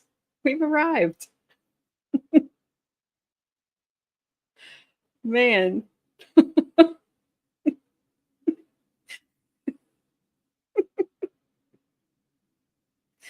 I saw that the other night. I'm just glad that I'm historic now. Or I lived during a historic time, I guess. I don't know. Oh, that's just messing with my head. Also, she is getting ready to ask for the manager. Gabby, this chicken was cold when you brought it. And I ordered my steak medium well. This is clearly well done. Ah, IT1. You come in, you're not prehistoric, Puddletown. You come in with the knowledge all the time. Triskaidekaphobia. I have no idea. I have no idea.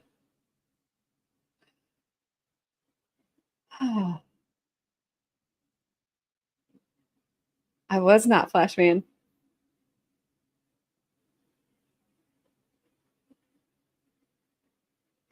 Good. Yes.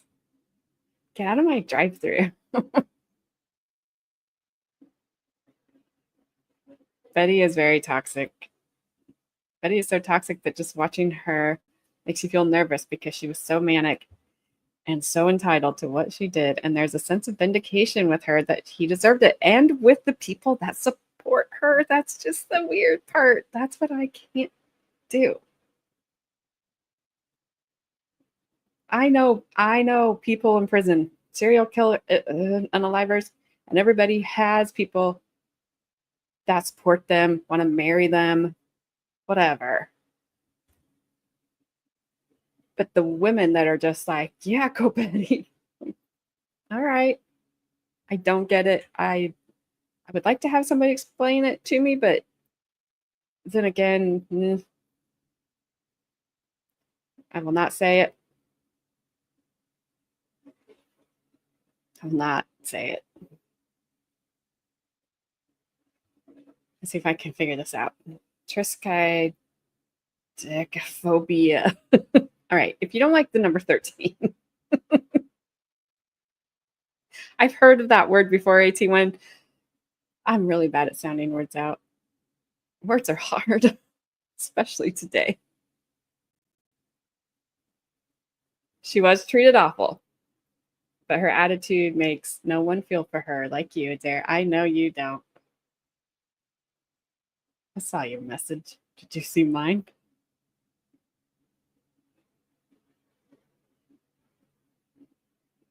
Coincide.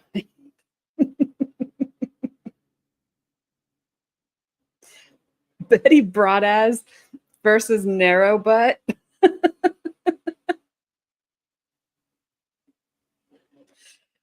Oh my goodness. Hey, Annabelle, they did not. I don't. Well, that was a long time ago for me when I actually watched this trial. I can't tell you where I stood. I can tell you where I stand now. No, I am not on her side, and I think she's right where she should be.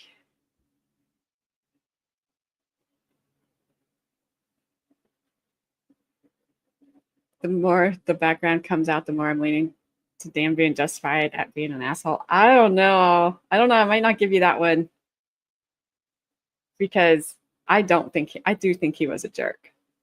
I don't think he deserved to, be unalived, but I do think he was a jerk. Sorry, Carmen. Lots. AJ, now you know Adair will never be able to find your response to what he said earlier this morning.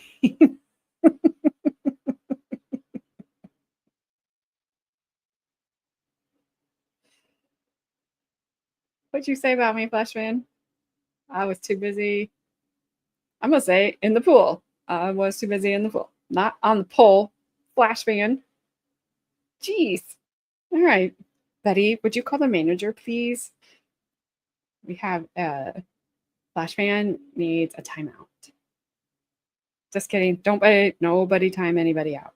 It was a joke. Sorry. Cameron.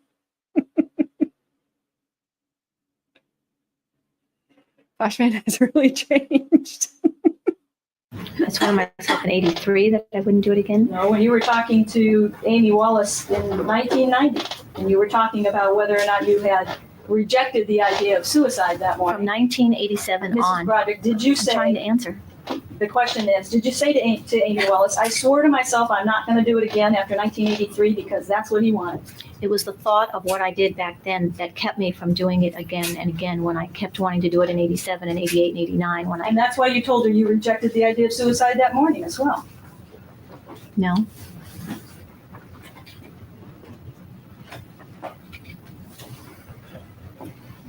You indicated that after writing on that letter, that you decided to leave the house to go to the beach to get some air, correct? Just get out of the house, right? To get out of the house because you felt like you just needed to breathe, you needed some air. That was what you were going to do at that point. Get out of the house and go to the beach, correct? I wasn't thinking real clearly. I tried to explain that everything came tumbling down. I didn't know where I was going or what I was doing. Didn't I you just wrote this note that said I couldn't take it anymore, and I went out of the house. Didn't you testify specifically that you left the house to go to the beach to get some air? Right, because I felt like I was dying and being caved in, and Now, obviously, you had choices about how to do that. You lived less than a mile from the beach. You could have walked out of the house and walked down to the beach to get some air, correct? I was too depressed and enervated to do that. Okay, so it made more sense to you if you were so depressed that you had such a hard time handling anything. It made more sense to you to get into a car and drive than to just leave the house and take a walk down to the beach, which is something that you often did. I often did that in the early time in the house in 85. I used to run out of the house and run on the beach and run home. And then I would walk to the beach and walk on the beach and walk home. And then I drove to the beach. As I got more and more depressed, I would drive to the beach, walk on the beach, and drive home. Then I drove to the beach, sat on a bench, and drove home. And that's the stage I was in that day. I would have driven to the beach, sat on the same bench I always sat on, right near the Sea Lodge, and gone home again. I was Is too that what- depressed to move. Okay, so that was what you were going to do when you left the house. You were going to get in the car. You were going to drive to the beach. Are you saying now you were going to sit on a bench instead of take a walk on the beach? Was that your intent? I thought so. I didn't know what I was doing. I thought I'd go out of the house and I thought I'd get some air. And then I thought I'd go down to the beach to Where get did some you air. get the keys before you got into the car? The keys were in the car on the seat with all the other junk that was scooped into The boxes. keys to drive the car. Are in the car. The keys that went to the Suburban or in the car? So how did you have your gun in the purse locked in the car if your keys were in the car? Maybe the car wasn't locked. Maybe the keys were on the counter. But I thought you don't know. locked the car because you were concerned about the safety of the gun, and you locked the car because the gun was in the car. I locked the car a lot. I don't But you remember. didn't lock it that morning, did you? And you I hadn't don't locked it remember. the night before either, had you? I don't know. If I had the key, if the car was locked, the keys would have been right on this kitchen counter where everything else in the whole house was. Well, did you pick up the keys in order to go out and get into your car to drive the car? If the keys were on the kitchen counter, I would have picked them up and gone out and gotten in the car. And you got in the But I car don't and you remember. headed towards the beach. You testified that you headed towards the beach, correct? Right. Okay, now where were you when you made the decision to not go to the beach and to go to Dan Broderick's house instead? I don't know. I don't know at what point I made that, but I know I went out of my street and around and down to where you would have had to turn right to go to where I go to the Sea Lodge and stuff, and I went straight to Dan's house. So I had either made it before that turn or right at that turn. So you're talking about a less than 2 block, No, before you have to turn right off of your street on Calle de Cielo? to go where? Well, how far away from your house are you talking about that you made the decision to go to Dan Broderick's house instead of to go to the beach? 1.5 miles or 2 miles, I think. Well, it's less than a mile to the beach. Straight down to a different spot on the beach, yes. The bench that I sat on, that I would go to and sit on, the bench is in front of a hotel called the Sea Lodge, which is not the closest point of the beach to my house. And how far away is that bench on the Sea Lodge then from your house? You go down this, you turn left again, you go along, get to a light, you turn right, you go straight down to the beach, 2 miles. And where were you when you made the decision to? I don't know. Well, you indicated that you remembered making certain turns on the way down there. What's the last recollection you have of how far you got to the beach before you made the decision to go? No, I just told you. That's not this argument. Overruled, can answer that. I just told you, knowing, sitting here now, how you get from A to B. That morning, I wasn't consciously thinking of turn left, turn right, turn this, turn that. And I don't know when I decided to go to Dan's house. Obviously, I decided somewhere in La Jolla to go to Dan's house. So somewhere in La Jolla, somewhere between your house and between the beach, which is a mile to a mile and a half away, you made the decision that rather than going to the beach to get some air, you would go to Dan Broderick's house to confront him, correct? Well, that and a lot of other things is because then I thought when I got to the beach, I'd sit on the bench and just blow my brains out. Well, that's not what you testified before. You testified that if you were going to blow your brains out, you were going to make sure and do that in front of Dan and Linda. That was all going on in my head at the same time. I thought, I was just couldn't stand it. I was going to go to the beach. I was going to blow my brains out. And then right away, the thought was, no, don't do that. That's not a good idea. Go talk to Dan. And why would you go down to the beach and blow? It was all happening at once. So you made it, even though obviously thoughts are always going through people's brains, Not like this. you made the decision at some point, rather than going to the beach to blow your brains out, you wanted to go to Dan Broderick's house to blow your brains out.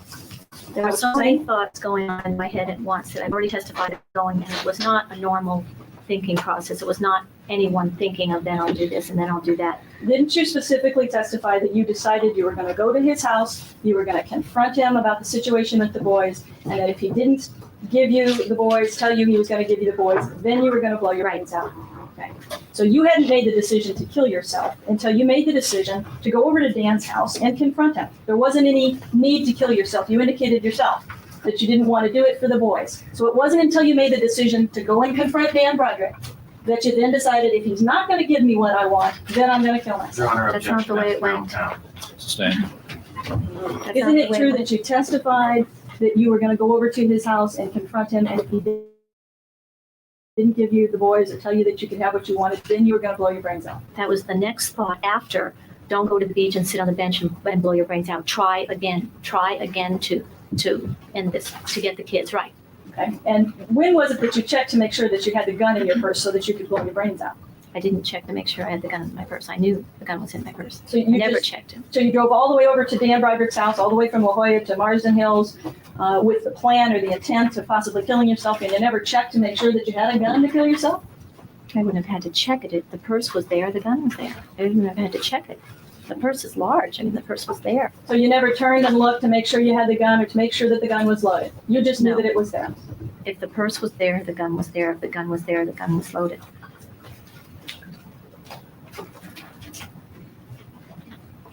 And where were the keys, Kim's keys, that you used in order to get into Dan Broderick's house? They were either flat on the seat of the car or in that cardboard box that had all the bills and all the junk that I cleared off the kitchen counter that looked just like that previous. And the fact is that you knew that those keys were Kim's keys. I mean, you found them, didn't you? No, I didn't know they were Kim's keys. You knew that Kim had lost her keys a couple of weeks before, I thought it was longer than a couple of weeks before. I thought it was before she left for Arizona. which had only been a couple of weeks before. And I- the week before she left Arizona, you knew that she had lost her keys, correct? I knew she lost her keys, but I'd never seen what her keys looked like.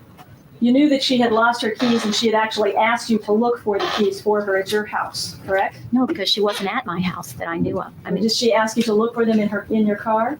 the day she was in my car and getting out and had to climb over a fence or do something weird, she told me she lost her keys. And they weren't, She'd been over to your house for quite a bit for that whole prior week. Whether it was that day or not, she'd been spending some time over at your house. And didn't she ask you that when you got back to the house to please look for her keys? I don't remember that she asked me to look for her keys, because when I saw Kim a lot that week, what I was doing was going to her apartment. Mrs. Broderick, if you could She just, wasn't at my house. did she ever ask you to look for the keys back at her house? No, there was Okay. no one, in fact, there was no one looking for keys at my house. You knew that she had lost her keys, period. On one day, at her apartment, she told me she had to climb over a fence or something because she lost her keys. And where didn't did you find think these a lot keys about in it. the house? I found them later on a piece of furniture in the dining room that has a mirror behind it. I don't know what to call it. It's a piece of wooden furniture and it has a mirror behind it, and they were on that. And you found these set of keys, and it didn't occur to you at the time that those keys were Kim's, who had lost her keys the week before. No, because Kim was not looking for her keys. She had moved out of the apartment that she lost the keys for. She was living in Arizona and no one was looking for any keys. Whose keys did you think they were? I didn't think whose keys they were. I didn't care whose keys they were. Well, you're in your own home and you find a set of keys and you have no idea who these keys belong to, and you didn't think or you didn't care whose keys they might be? I had a collection of sunglasses, lighters, keys, even wallets that were left at our house. I kept them all in the kitchen there. If anyone was looking for them, they'd come looking for them. No one was looking for anything at that time. Keys are obviously very important to people, right? They have car keys, they have house keys. They're important, and you found this set of keys and it didn't occur to you that they might belong to somebody else or that they might belong to Kim. Yes. At that time, Kim was not looking for those keys She because had she was them, living. Counsel. No one was looking for those keys. Sorry. Piece of paper.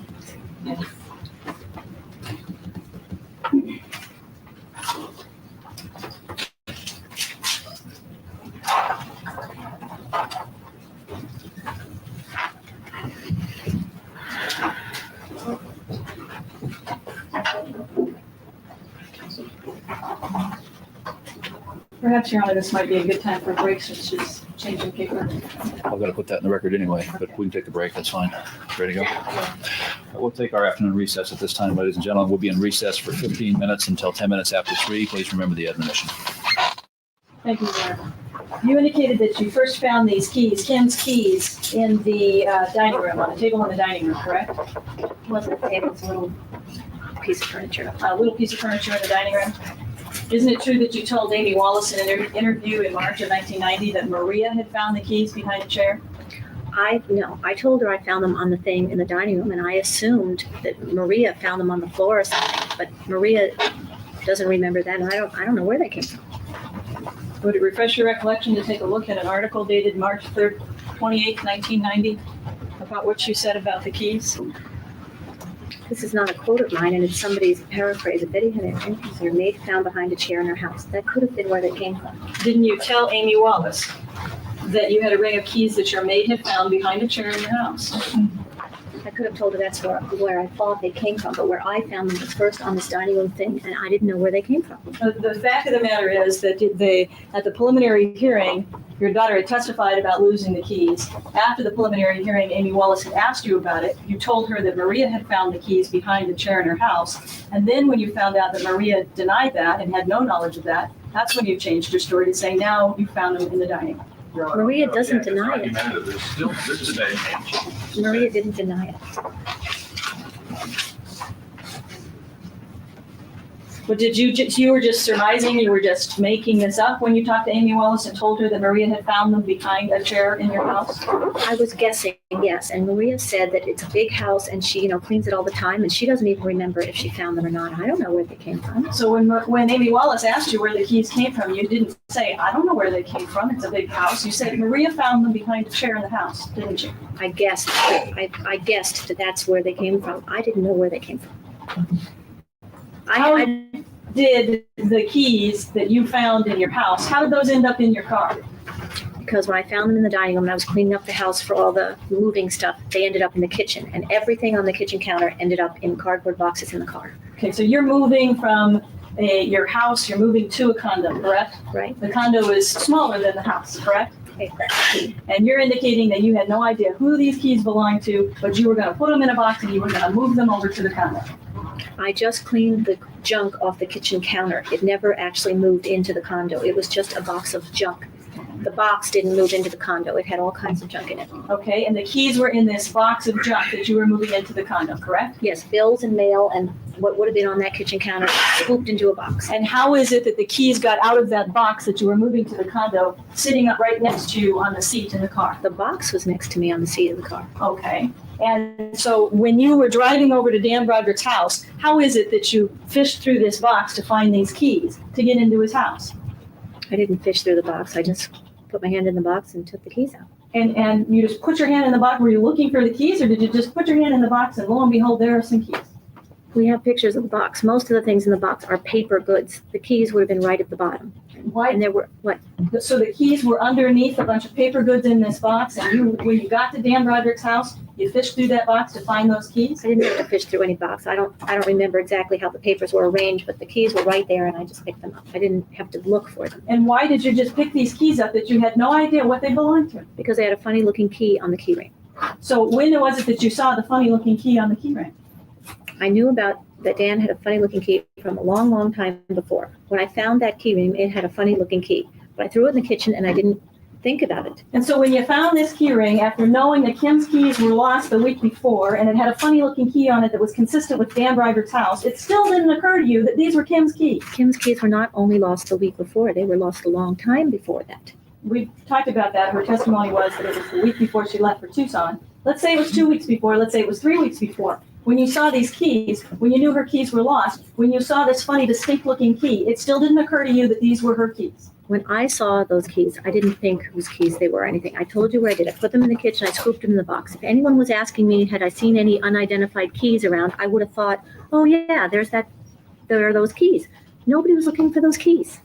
Kim didn't need those keys. When did you decide to look for those keys in this box in your car that morning?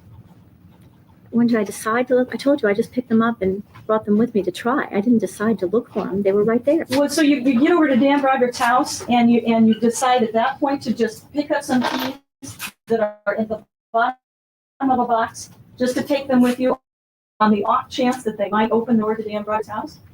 This box is only this deep. It's a little box. It like did or anything. I picked up the keys and took them with me, thinking that a long time ago I knew Dan had a funny key. That's a funny key. I didn't know if it was the same funny key or if it would work at all. It looks like a funny key. And you said that there was a whole bunch of other keys and sunglasses and all sorts of stuff that was on this table that you scooped into this box when you were moving into the condo. Was all that junk in that box too? No. Well, you said that there were a whole bunch of people that left keys and sunglasses and stuff. Over the years, there were all kinds of miscellaneous things left at the house, and I'd always put them on the kitchen counter. And if after months and months and months went by that nobody took the stuff, we'd just throw it away. But you didn't throw Not these at that keys day. away, did you? They hadn't been sitting around for months and months, and nobody was looking for them. Okay, they'd only been sitting around for a They couple of probably weeks. would have then, ended hadn't up thrown away if I didn't know who they belonged to. Yeah, they would have ended up thrown away. they? So as you're driving over to Dan Broderick's house, the gun just happens to be there in the purse right next to you, and the keys just happen to be there in a box right next to you, correct? The purse was on the floor. And was the gun sitting on the top of the purse, or was it underneath all your stuff in the purse? There's a special compartment in the purse that had nothing but the gun in it. The purse has 3 sections. If you want to get it, I'll show you. 2 open sections where sunglasses and wallets and all the stuff that are in those bags that were in that purse are stuffed in these sections. And those sections kind of fill up and meet each other. And then there's a 3rd section with a zipper, and there was nothing but the gun in there. And so when you got over to the house, you picked up your purse, obviously, and you unzipped this zippered pouch, and you got the gun out of the purse, correct? I don't remember doing it, but obviously I got the gun out of the purse. Now, at that point, when you got to Dan Broderick's house, you had decided to confront him, correct? To talk to him, right? And wait, that was Make your him word. talk to me, right? And your words were to confront him. You wanted to confront him about the children, correct? I don't know if I use that exact word, but I wanted to talk to him about What it. exactly did you expect to accomplish by confronting him on that Sunday morning at 5:30 in the morning? I wanted him to give me the kids. And so you felt that by breaking into the house and confronting him in his bedroom at 5:30 in the morning, that he was going to be inclined to think at that point that you ought to get the kids? He was going to be inclined to listen to me. And in fact, that's what you testified as to why you took the gun, to make him listen to you, right? Right. And it didn't have anything to do at that point with wanting to kill yourself. You took the gun initially because you wanted to make him listen to you. I took the gun into the house to make him listen to me. If he wouldn't listen to me, I was going to kill myself. You took the gun as a show of force, were your words? So that he couldn't say, you've got 10 seconds to get off this property or I'm going to call the police. Or Linda couldn't yell like she used to yell out the window. You want me to call the police? And did you think that by pointing a gun at him and forcing him to listen to you and forcing him to tell you that he was going to give you the kids, did you think that he was genuinely going to be inclined then to truly give you the kids after you confronted him in that manner? I thought so. I thought I could make him see how serious I was and that I really wanted the kids like now. No more playing games. You didn't go in the front door of the house, correct? You I admitted don't that. think so. Yeah, right. You went directly to the back of the house, and you intentionally went in the back door of the house because you didn't want to wake him. You wanted to sneak up on him, correct? I didn't want him to see me and call the police before I saw him. Right. Correct. So you wanted to sneak up on him so that you could catch him off guard to make sure that he couldn't Didn't do call it. the police, right. And that's why you snuck in the back, and that's why you snuck up the stairs, and that's why you went down the hallway, and that's why you went through the TV room and snuck through the back door of the room, correct? I guess. I thought she went there to self-delete in front of him. Now she went there to say, I want the kids back. This woman, Adair, I hope you're still here, even though I don't think you are, because they're getting to the point you've been waiting for her to get to. It's the crime. It's crime time.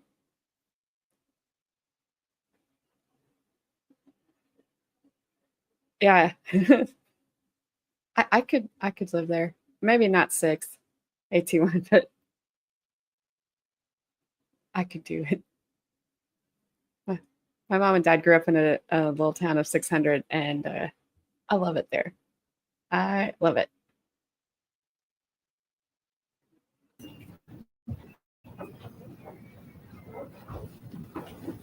Were you carrying that? You took the gun out of your purse. You didn't take the purse with you to go into the house, correct? I think so, right. Just the gun. I mean, that was a choice that you made. You obviously had the choice. You could have taken the purse up there and tried to have him talk to you. And if he didn't talk to you, then you could have taken the gun out and pointed it at him. You chose instead to take the gun and make sure that you had that gun in your hand, correct? I took the gun, right. And you had the keys in order to get into the house in the other hand, correct? I don't remember what was in which hand. Okay, well, you were obviously carrying a gun and you were carrying keys, right? Were you carrying them both in the same hand, do you think? No, probably not, but I don't know which was which, and I don't really, remember this that clearly. I told you I didn't remember if I went to the front door. When you went around the back and into the back door of their bedroom, did you open the door in order to enter the bedroom, or was the door already open? The door to the bedroom was, I believe, ajar. I don't remember turning something and opening it. So you walked into the bedroom without having to turn anything, without having to do anything to the door. You walked into the bedroom, and you did enter into the bedroom, correct? It seemed to me just barely. I opened the door and stepped into the room. Well, we've had some testimony about the fact that in order to accomplish the shot that you made, for example, that went into the wall, that you had to enter the bedroom looking at a diagram that's been marked people 63. You had to enter the bedroom to the approximate position that the X is marked on here, correct? That's not my recollection, but if that's what you say, that's okay with me. I don't remember. I just remember opening the door and stepping into the room. Okay, well, obviously you had to take more than one step into the room. There's a nightstand here. There's a lamp on the nightstand. One step wouldn't have done it. You had to take several steps into the room in order to get into a position to make the shots that you made at Dan and Linda, correct? I don't know. Do you remember telling Dr. DeFrancesco when you had an interview with her that you didn't even go into the room at all? No?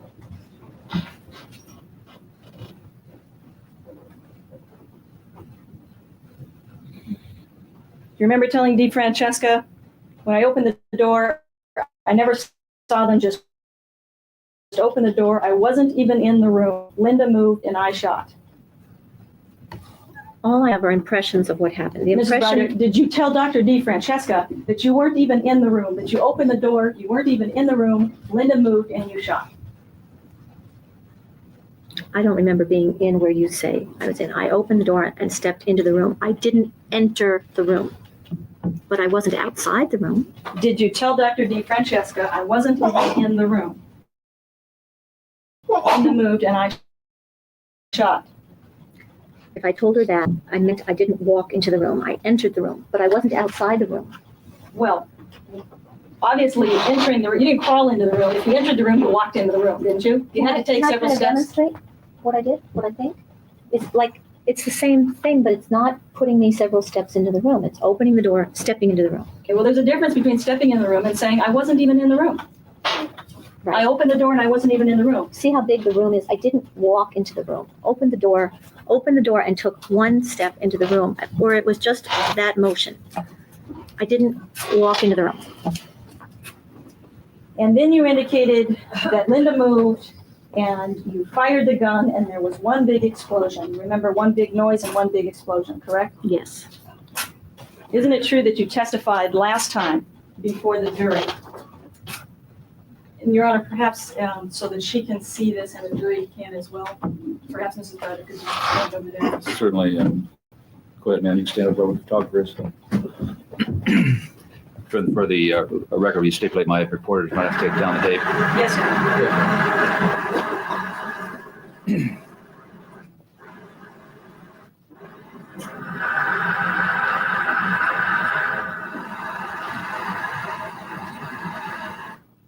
First thing you remember.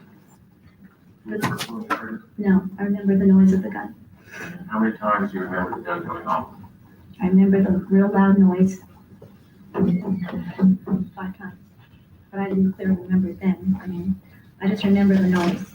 And how, You can step back. Isn't it true that you testified the last time that you remembered the 5 shots? Like you just demonstrated there?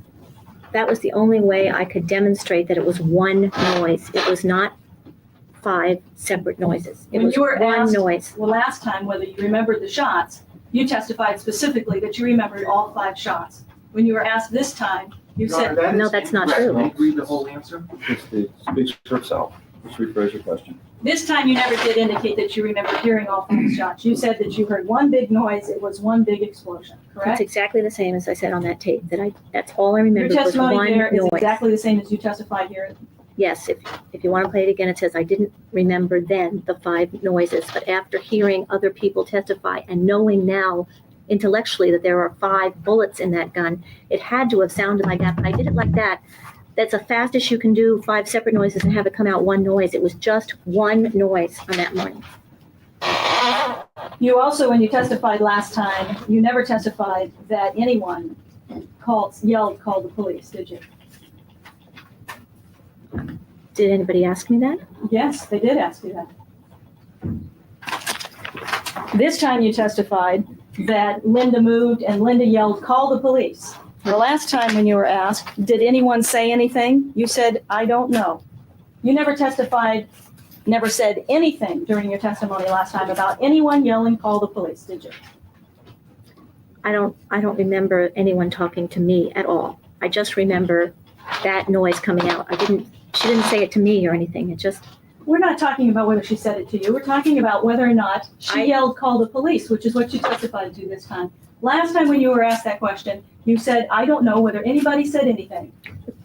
the thing is, this whole thing was such an impression to me that's what I remembered. It all happened at once and it all happened And did fast. something happen between the time you testified last year and the time that you've testified this year to make you remember suddenly that someone yelled, "Call the police"? I thought I said that last year. Does it refresh your recollection to like take a look at the testimony? Volume 5, page 40. Okay, what do you want me to say? Did you say anything when you were testifying about the shootings last time about anyone yelling, "Call the police"? Said I didn't know. What do you think? You can read as much of this transcript as you want. Did you say anywhere in there about anyone yelling, "Call the police"? I don't know. I mean, that's what happened. Isn't it true that you did not testify to that last time? I don't remember.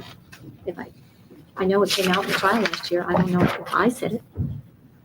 That's what you were But you're the saying. only one that's alive that's still alive that was in that room, and you're the only one that could have testified. They about moved, it. I moved, and it was over. And that's exactly what you testified to last time. That's what happened. They moved, I moved, and it was over. You That's said nothing about anybody yelling, "Call the police," did you? But up above here, I knew that Dan was going for the phone because Linda said, "Call the police." Dan was going Mrs. Broderick, there doesn't say anything there about Linda saying, "Call the police," does it? Now, No, it doesn't say that right there. doesn't say it anywhere in that transcript. Your Honor, I'm going to object. This year, when she was asked what happened when she went in the room, there's no difference in her testimony. Your Honor. It's argumentative. You both can argue this later. Proper cross, go ahead.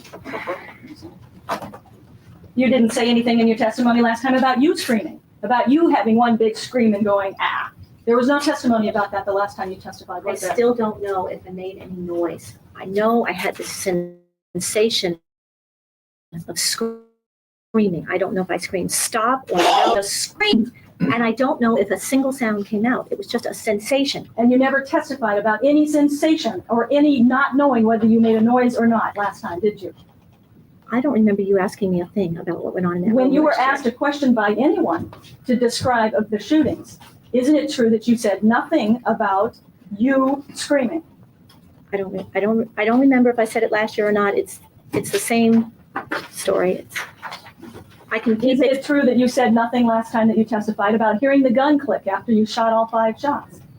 In fact, you testified to that this time, that you don't recall ever hearing the gun clicking. That was a suggestion or a question that was asked of you by Mr. Early, but you did not ever hear the gun click after the 5 shots, did you? I don't know what was going on. I heard this humongous noise and what seemed like a flash or something, and the gun was empty. I don't have any recollection of doing this for the first shot, 5 shots, or thereafter when it was empty. But the gun was empty. You didn't testify last time about when on the drive over there, feeling like your eyeballs were turned backwards or the whole world was inside your head, or you weren't seeing where you were going, or you were filled with darkness and crazy thoughts. You didn't say anything about that either last time, did you? It's the same what was going on. Maybe I'm explaining it better this year because Maybe I you're am so embellishing much it better better. this year. All right, I'm going to object this Stands argument. argument.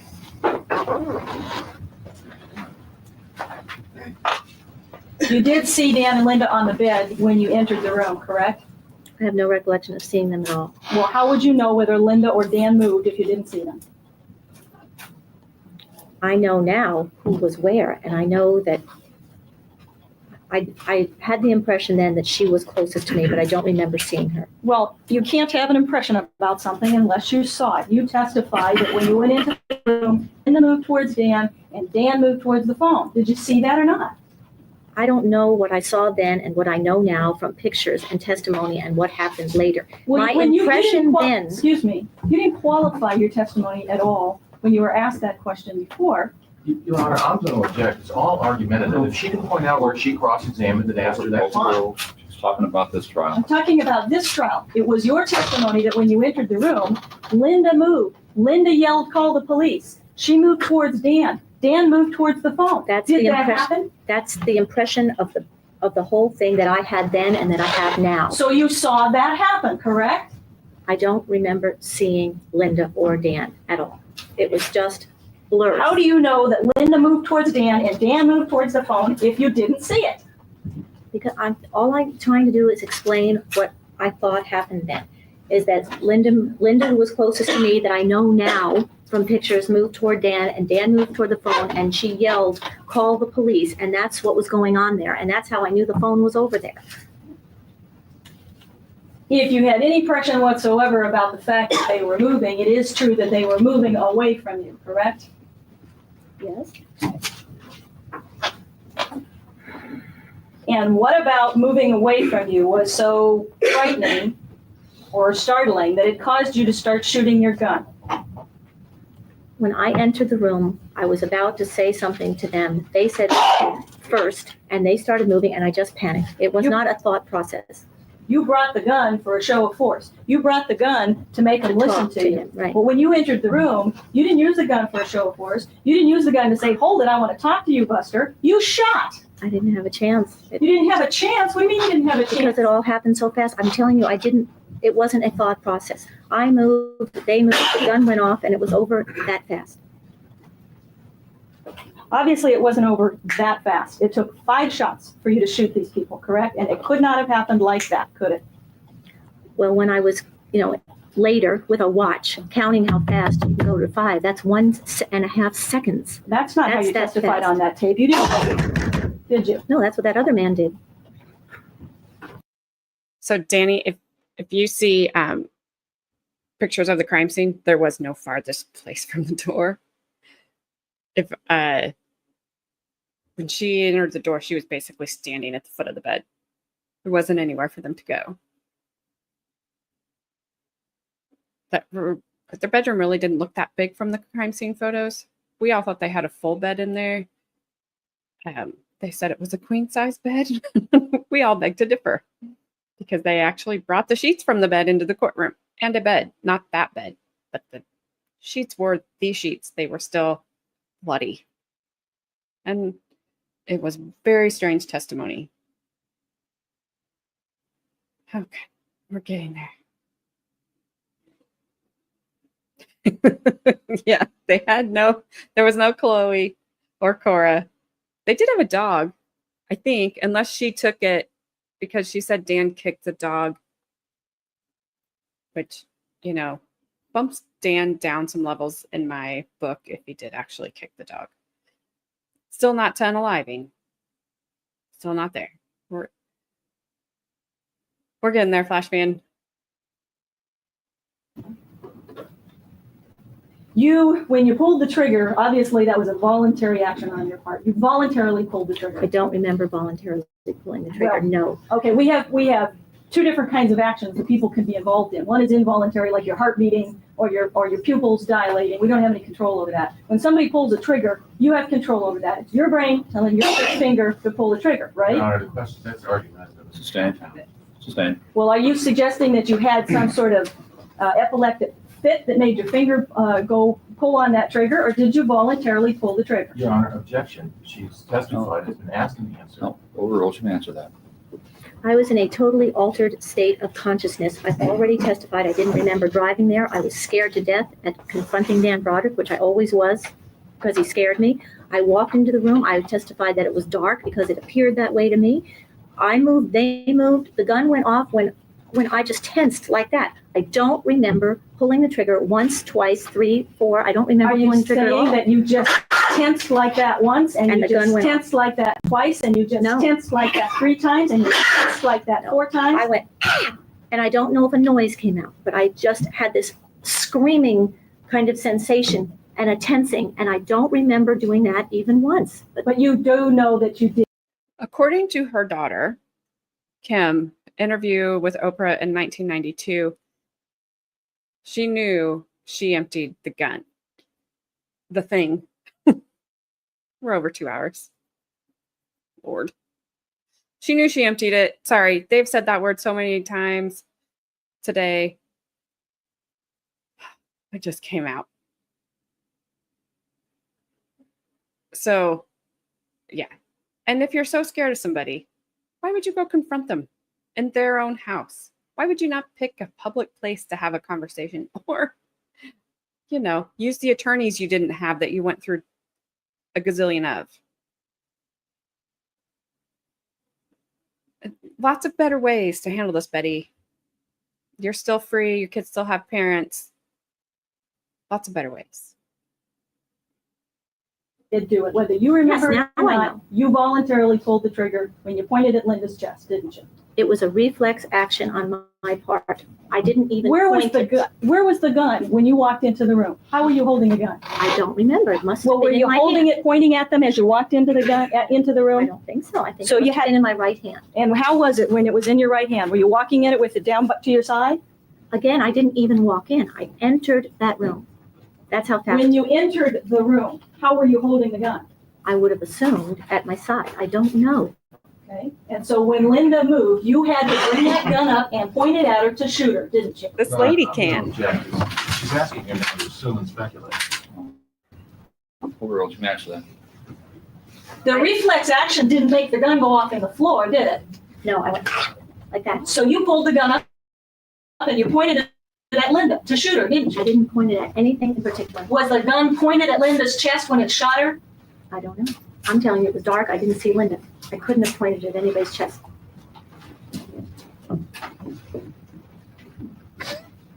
You do remember pulling the trigger. No, I don't. Did you tell Dr. DeFrancesca you remember pulling the trigger? Not that I remember telling her because I don't remember pulling the trigger. Would it refresh your recollection to take a look at her notes? No. The sentence here? She's always going to say no. I never saw them. I just opened the Mrs. door. Broderick, you know that you're not supposed to read it out loud to yourself. Out loud. Could you please read it to yourself? Just as far. This sentence, does that refresh your recollection about whether or not you remember pulling the trigger? It says I remember pulling once. Or do you remember pulling the trigger? No, I don't remember my finger pulling a trigger. I Did you tell remember Doc- tensing up Did you tell Dr. DeFrancesca that you remembered pulling the trigger? once. That's what that says there. I remember tensing up once. I don't remember moving my finger. And when you tensed once and you shot Linda, you obviously had to then change your aim in order to shoot Dan. Dan was not in the same position that Linda was in when you shot her, was he? I don't know. I didn't see them. It was dark. That's what that says there on that paper. I didn't see them. It was dark. Okay, you were the one that was in the room. You were the one that was shooting that gun, correct? Yes. And when you shot Linda, she was on the bed and you shot her in the chest, correct? I didn't know that then. Oh, are you denying that you did that? Not now. At this point, no. And are you denying that when you shot Dan, you had to change your aim to shoot Dan because he's on the other side of the bed? I know I did not move the gun. I did not move the gun. It Did was you a feel the- one-time thing. Did you feel the recoil of the gun? Consciously, no.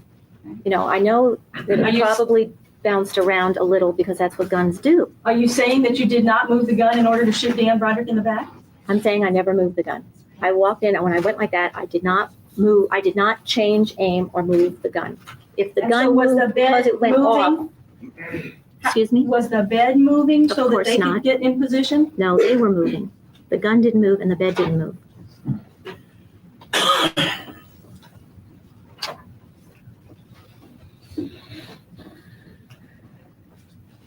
When you pointed the gun at Linda and shot her, or when the gun was pointed at Linda and the bullet went into her body, you obviously were not intending to kill yourself at that time, were you? I never pointed the gun at Linda. When the gun was pointed at her and you flinched and shot, according to your testimony, you obviously were not intending to kill yourself at that time, were you? At that exact moment, no. You weren't intending to kill yourself at any of those 5 shots that were pointed at Dan and Linda in the bed, correct?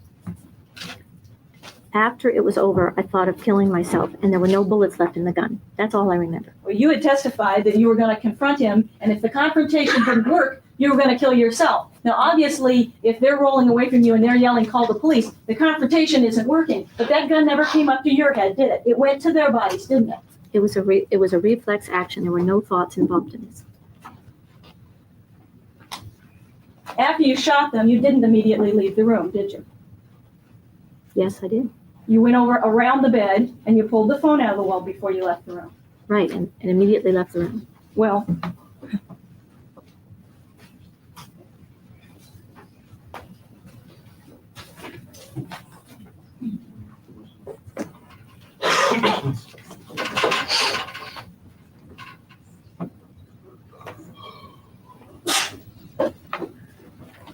after you shot them, you didn't immediately leave the room by either going out the door that you had come in, which was the closest, or by going out the other door, correct? That's I went- not the immediate thing that you did after shooting, was it? I went. Just FYI, these pictures I think the pictures that she has have Dan and Linda, their bodies in them.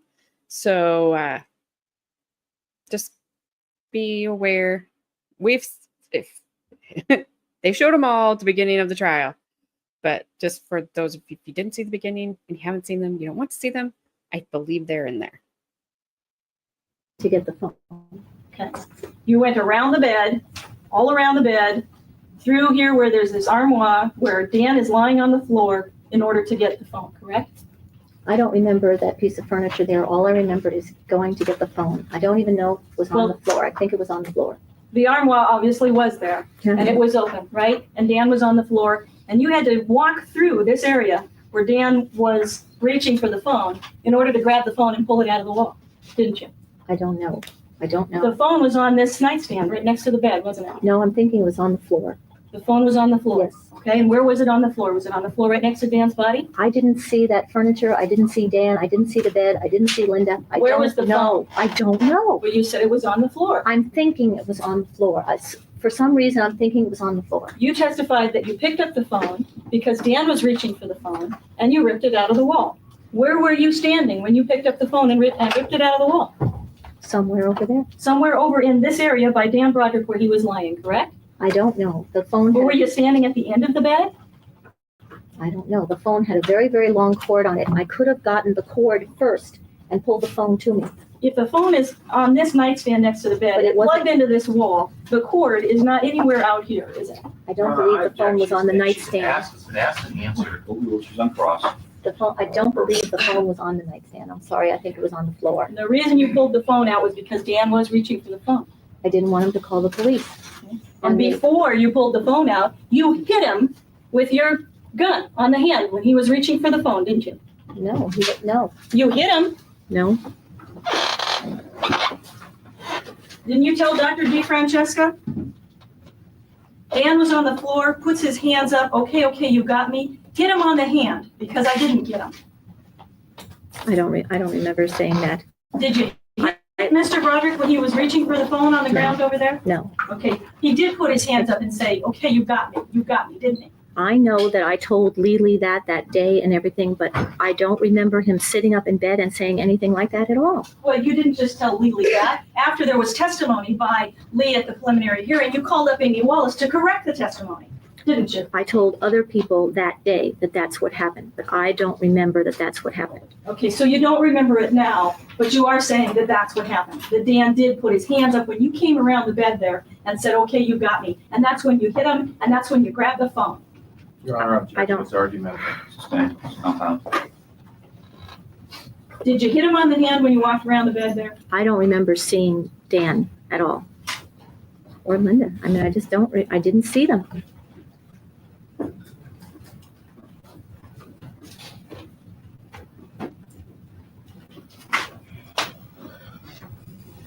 You told Patty Monahan when you made a phone call that morning that you could hear Dan Broderick gurgling in his own blood.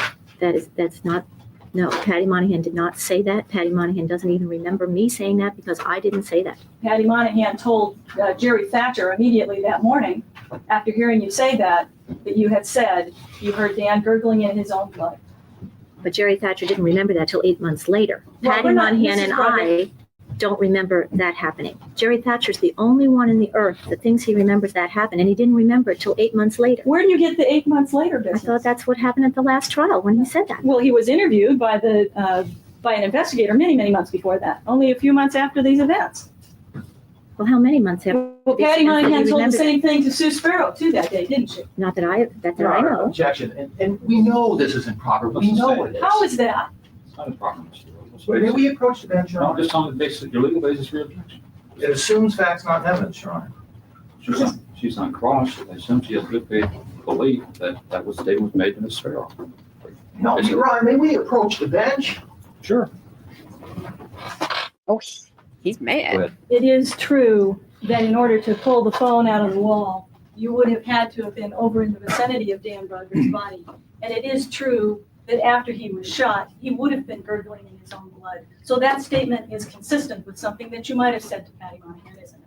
Not at all, no. I wouldn't have known. I had no idea that anybody was shot or that, and there's nobody gurgling any blood. No. After unloading 5 bullets of that gun into their bed, you had no idea that anybody was shot. No, and that's exactly what I told everyone that day. It was dark, the gun went off, I had no idea if anyone was What shot. you said to I Patty thought Dan Monahan. was after me. Well, but Dan obviously was. If Dan hadn't have been shot, he'd been up on his feet and he would have been after you. I And thought he didn't. was after me, which is why I got in the car and didn't go home because I thought he was after me. And if Linda had yelled, call the police before, and you shot 5 bullets and you didn't hit her, you don't think she would have been yelling, call the police before you could have gotten out of that room or something else? You knew they weren't making any noise. They weren't moving. I'm not with you on that. After you shot them, you had to walk all the way around the bed over here to get the phone. And Linda wasn't yelling anymore, call the police. Linda wasn't screaming. Linda wasn't doing anything. I wasn't even in that room a half a minute total. I didn't know, nobody had time to do anything. I didn't know what. If they had time to yell, call the I just police got as soon out as of you it. came in the room. They had time to yell, call the police or scream or do something when you're coming around the bed to pull the phone out of the wall. Maybe they were, I don't know. But they weren't, and that's why you knew they'd been shot. You don't know what they weren't. I don't know that they weren't. Maybe they were. All I know is I got that phone and got out of there fast. And I thought he was after me, which explains my behavior after that. But he didn't chase you down the stairs, did he? He didn't I chase didn't you know out he the wasn't door. chasing me down the stairs. I didn't know that. You told Amy Wallace that the shooting was simple. There was no pain, there was no blood, it was simple. Did you make that statement to Amy Wallace? That had to do with people saying that Dan and Linda were the victims and that I didn't feel that they suffered as much as the children and I had suffered over all of these years. But that was after I read in the newspapers like everybody else and everything what happened. That was a long time after. And you said there was no pain and there was no blood and it was simple, correct? That's what I have been told later, And what makes you think that there's no pain involved when a bullet goes crashing through your body? because I heard in this courtroom that it was instant death or something. You heard in this courtroom that it wasn't instant death for Dan Broderick, and you made that statement back in March of 1990 before the trial. I heard from legal people or something that they were both dead and that it was instant. That was my impression, that it was instant. There was no pain, there was no blood. You obviously didn't stay around long enough to see all the blood that was draining from their body. I wasn't in the room a half minute. I didn't see anything. That's correct. I have not seen anything. How was it that you picked up that phone and pulled it out of the wall? I don't know. I told you I don't know if I grabbed the cord and pulled the phone to me or picked up the phone. I just know that happened, and I don't remember dropping it or putting it at the top of the stairs because I was just getting out of there. You had a gun in one hand, you had keys in the other hand. What did you do with the gun and the keys in order to get that phone and pull it out of the wall? I don't know. Did you put them in your pocket? Did you set it down on the floor? Did you set it on the bed? I don't remember. These were not, there wasn't time to make decisions and think about what you were doing with anything. But you had to do something with those things in your hands, right? You couldn't just pick up that phone and pull it out with a gun and keys in your hand. Maybe I could. I don't know. Maybe I could. You took the gun with you when you left. You took the keys with you when you left. You went and you got in your car. You put the gun back in your purse, didn't you? No. It was Well, on the when you seat went of over the car. When you went over to Lee's house and you walked into Lee's house carrying your purse, the gun was in the purse. When I went into Lee's house, I put the gun in the When purse. was it that you put the gun in the purse? When I went into Lee's house in Pacific Beach. Well, what had you done with the gun when you went back to the car? It was on the seat of the car. And why did you feel the need to put it back in your purse in order to go into Lee's house? I didn't put it back in the zipper compartment of the purse. I just stuffed it in the opening because I didn't think it was right to leave it on the seat of a car. I Well, you brought it left into your Lee's purse with house. a gun on the seat of the car all the time, you said. That's where you left your gun. Concealed and everything. The gun was not concealed in the purse. It was just stuck in the open compartment. In fact, it doesn't even fit like that. So the minute I got in the house, it was on the coffee table next to her purses. I mean, next to my purse.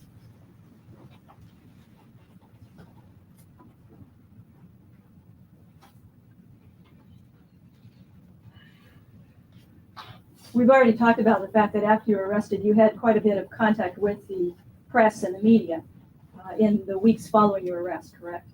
I don't know the exact dates. Yes, And that was voluntary contact on your part. In fact, you enjoyed the attention that you were getting from the press media, didn't you? I don't know that I enjoyed the attention. I told you I called them to correct the very many factual errors that were coming out in the press, and it really offended me, and I thought that I should tell them the truth. And that's how I got in touch with Did you them. like the attention that you were getting from the press? Did you blossom under the attention from the press? Blossom in Las Colinas, no, I didn't blossom.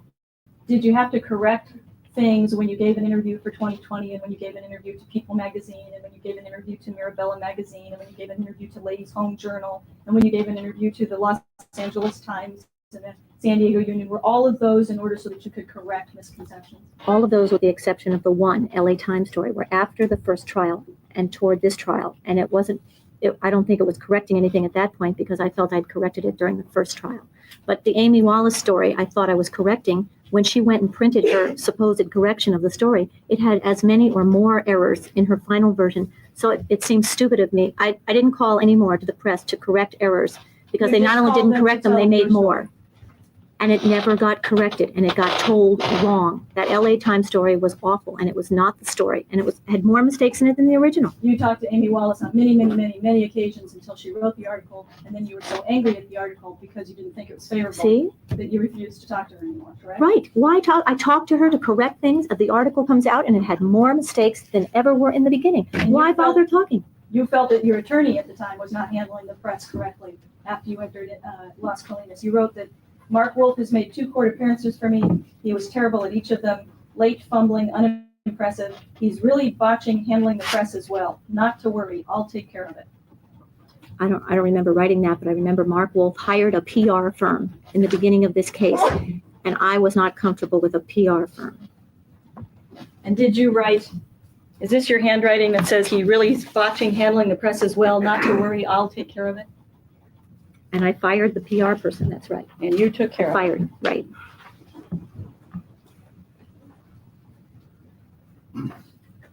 That card that you sent, that Maria Peralta testified that she sent to you, that she testified that you had requested, what did you do with that card? I was disgusted and horrified at that card the moment I opened it, and I wrote you that note that says, look what I'm subjected to being kept here in Las Colinas.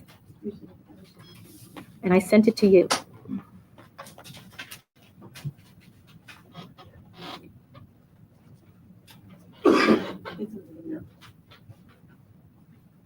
And it's your testimony that you did not request that card to be sent to you from her as well. Is that correct? Absolutely not. May I have marked it down? A letter People, inside an envelope. People's 110.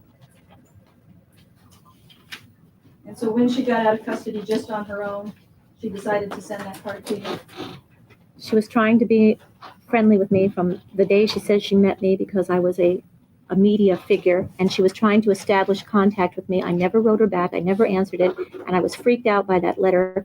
I was absolutely freaked out about it, and I sent it to you because look what you're subjecting me to, people like her. She did say, I hope you like the card after all. I did promise you one just like mine. I don't care what she said. She was trying to sell her story to the press, and thank God I didn't write her.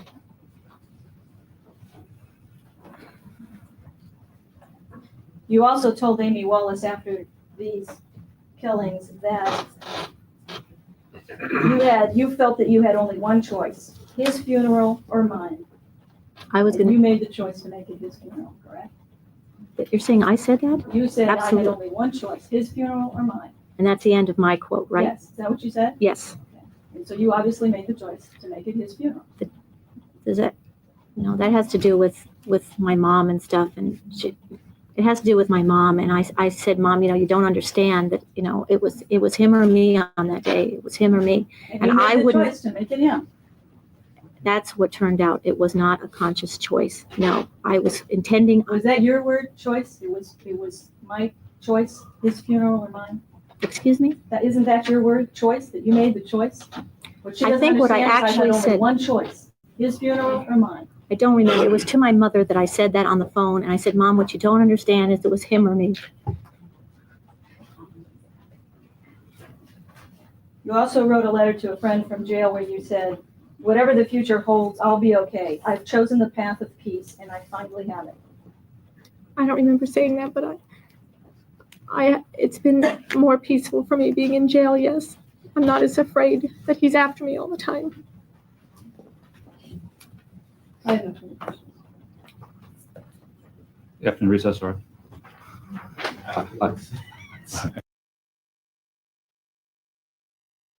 Deep breath. Inhale. And exhale. She has no further questions. Whew. I saw in the little snippet that Oprah played from her walking around the prison yard with old Betty.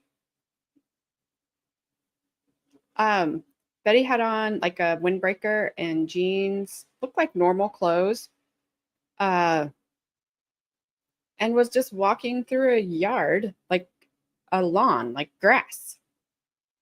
It was fairly big. Didn't see anybody else around. I'm sure they did not have anybody else walking around Oprah. I mean, yeah. But she was mad because her kids at that point in time in 92 had not been up to see her. I think she must have been in Northern California at that point because she asked to be in Southern California because she was like, it's a 10-hour car ride and 2 plane trips. I'm like, what? California's a big state, but I don't know if it's that big. But I don't know. And I don't know where she is now. I don't care. You can't see it here, but the orange shirt that she has on underneath that sweater, she did have that on in the interview that she was doing on Oprah when it was just her interview. I kind of laughed. I did chuckle a little bit, but I could not listen to it. I'll try again.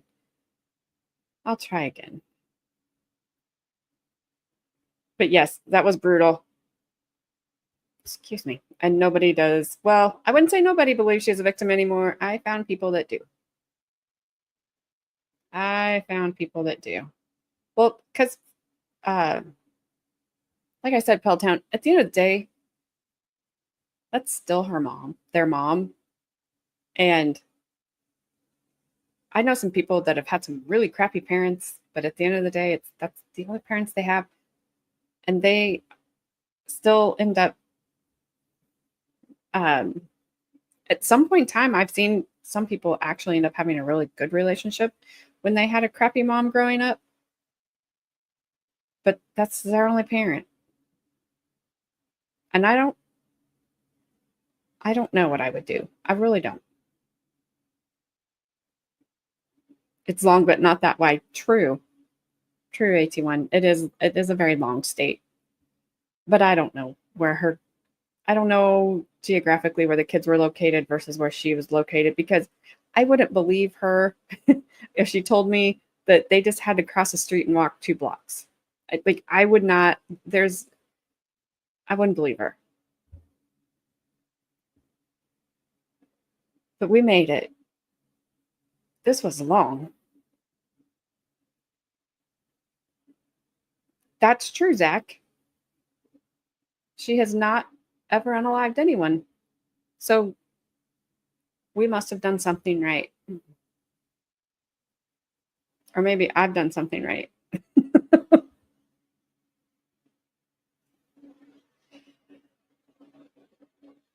Absolutely, Flashman. It's just that's your parent. Oh, yeah, she dug and dug and like put the shovel down. Yep, absolutely, Puddletown. And I don't blame them either way. Either way they want to go, it's up to them. It's a personal choice, and I may not understand it. I may think that I would walk away or that I wouldn't walk away. But until you're in the position to have to make the decision, it's hard to say. All right, let me go away, Bay. All right, let me get rid of this too. So on Monday, we will go to the last part of Betty on the stand. We'll go to redirect and recross, and it finishes up Monday with Betty. Then we move on. We got a couple doctors, and then I'm not sure. I haven't gone through the video yet to see exactly if these people are doctors, because it just says witnesses. So that means there's going to be some random people on a couple of days, but there's a few doctors. So it may get repetitive, and I don't know. Might be interesting. I don't know. They're going to explain Betty to us. That's what's going to happen. I can update you this way, though, because we are on. So on Monday, we will be on part 28 overall. I know Adair's waiting for this. Okay, Adair, I'm not gonna update you. Plug your ears, Adair. We are on Monday. We'll be on part 28 overall of 46. Sorry.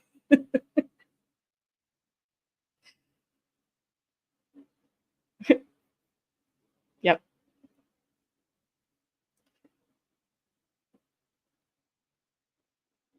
That's where we are on Monday. We'll do part 12 of Betty on the stand, and then keep moving forward and get through this. And there's some big hair waiting for us, I'll just tell you.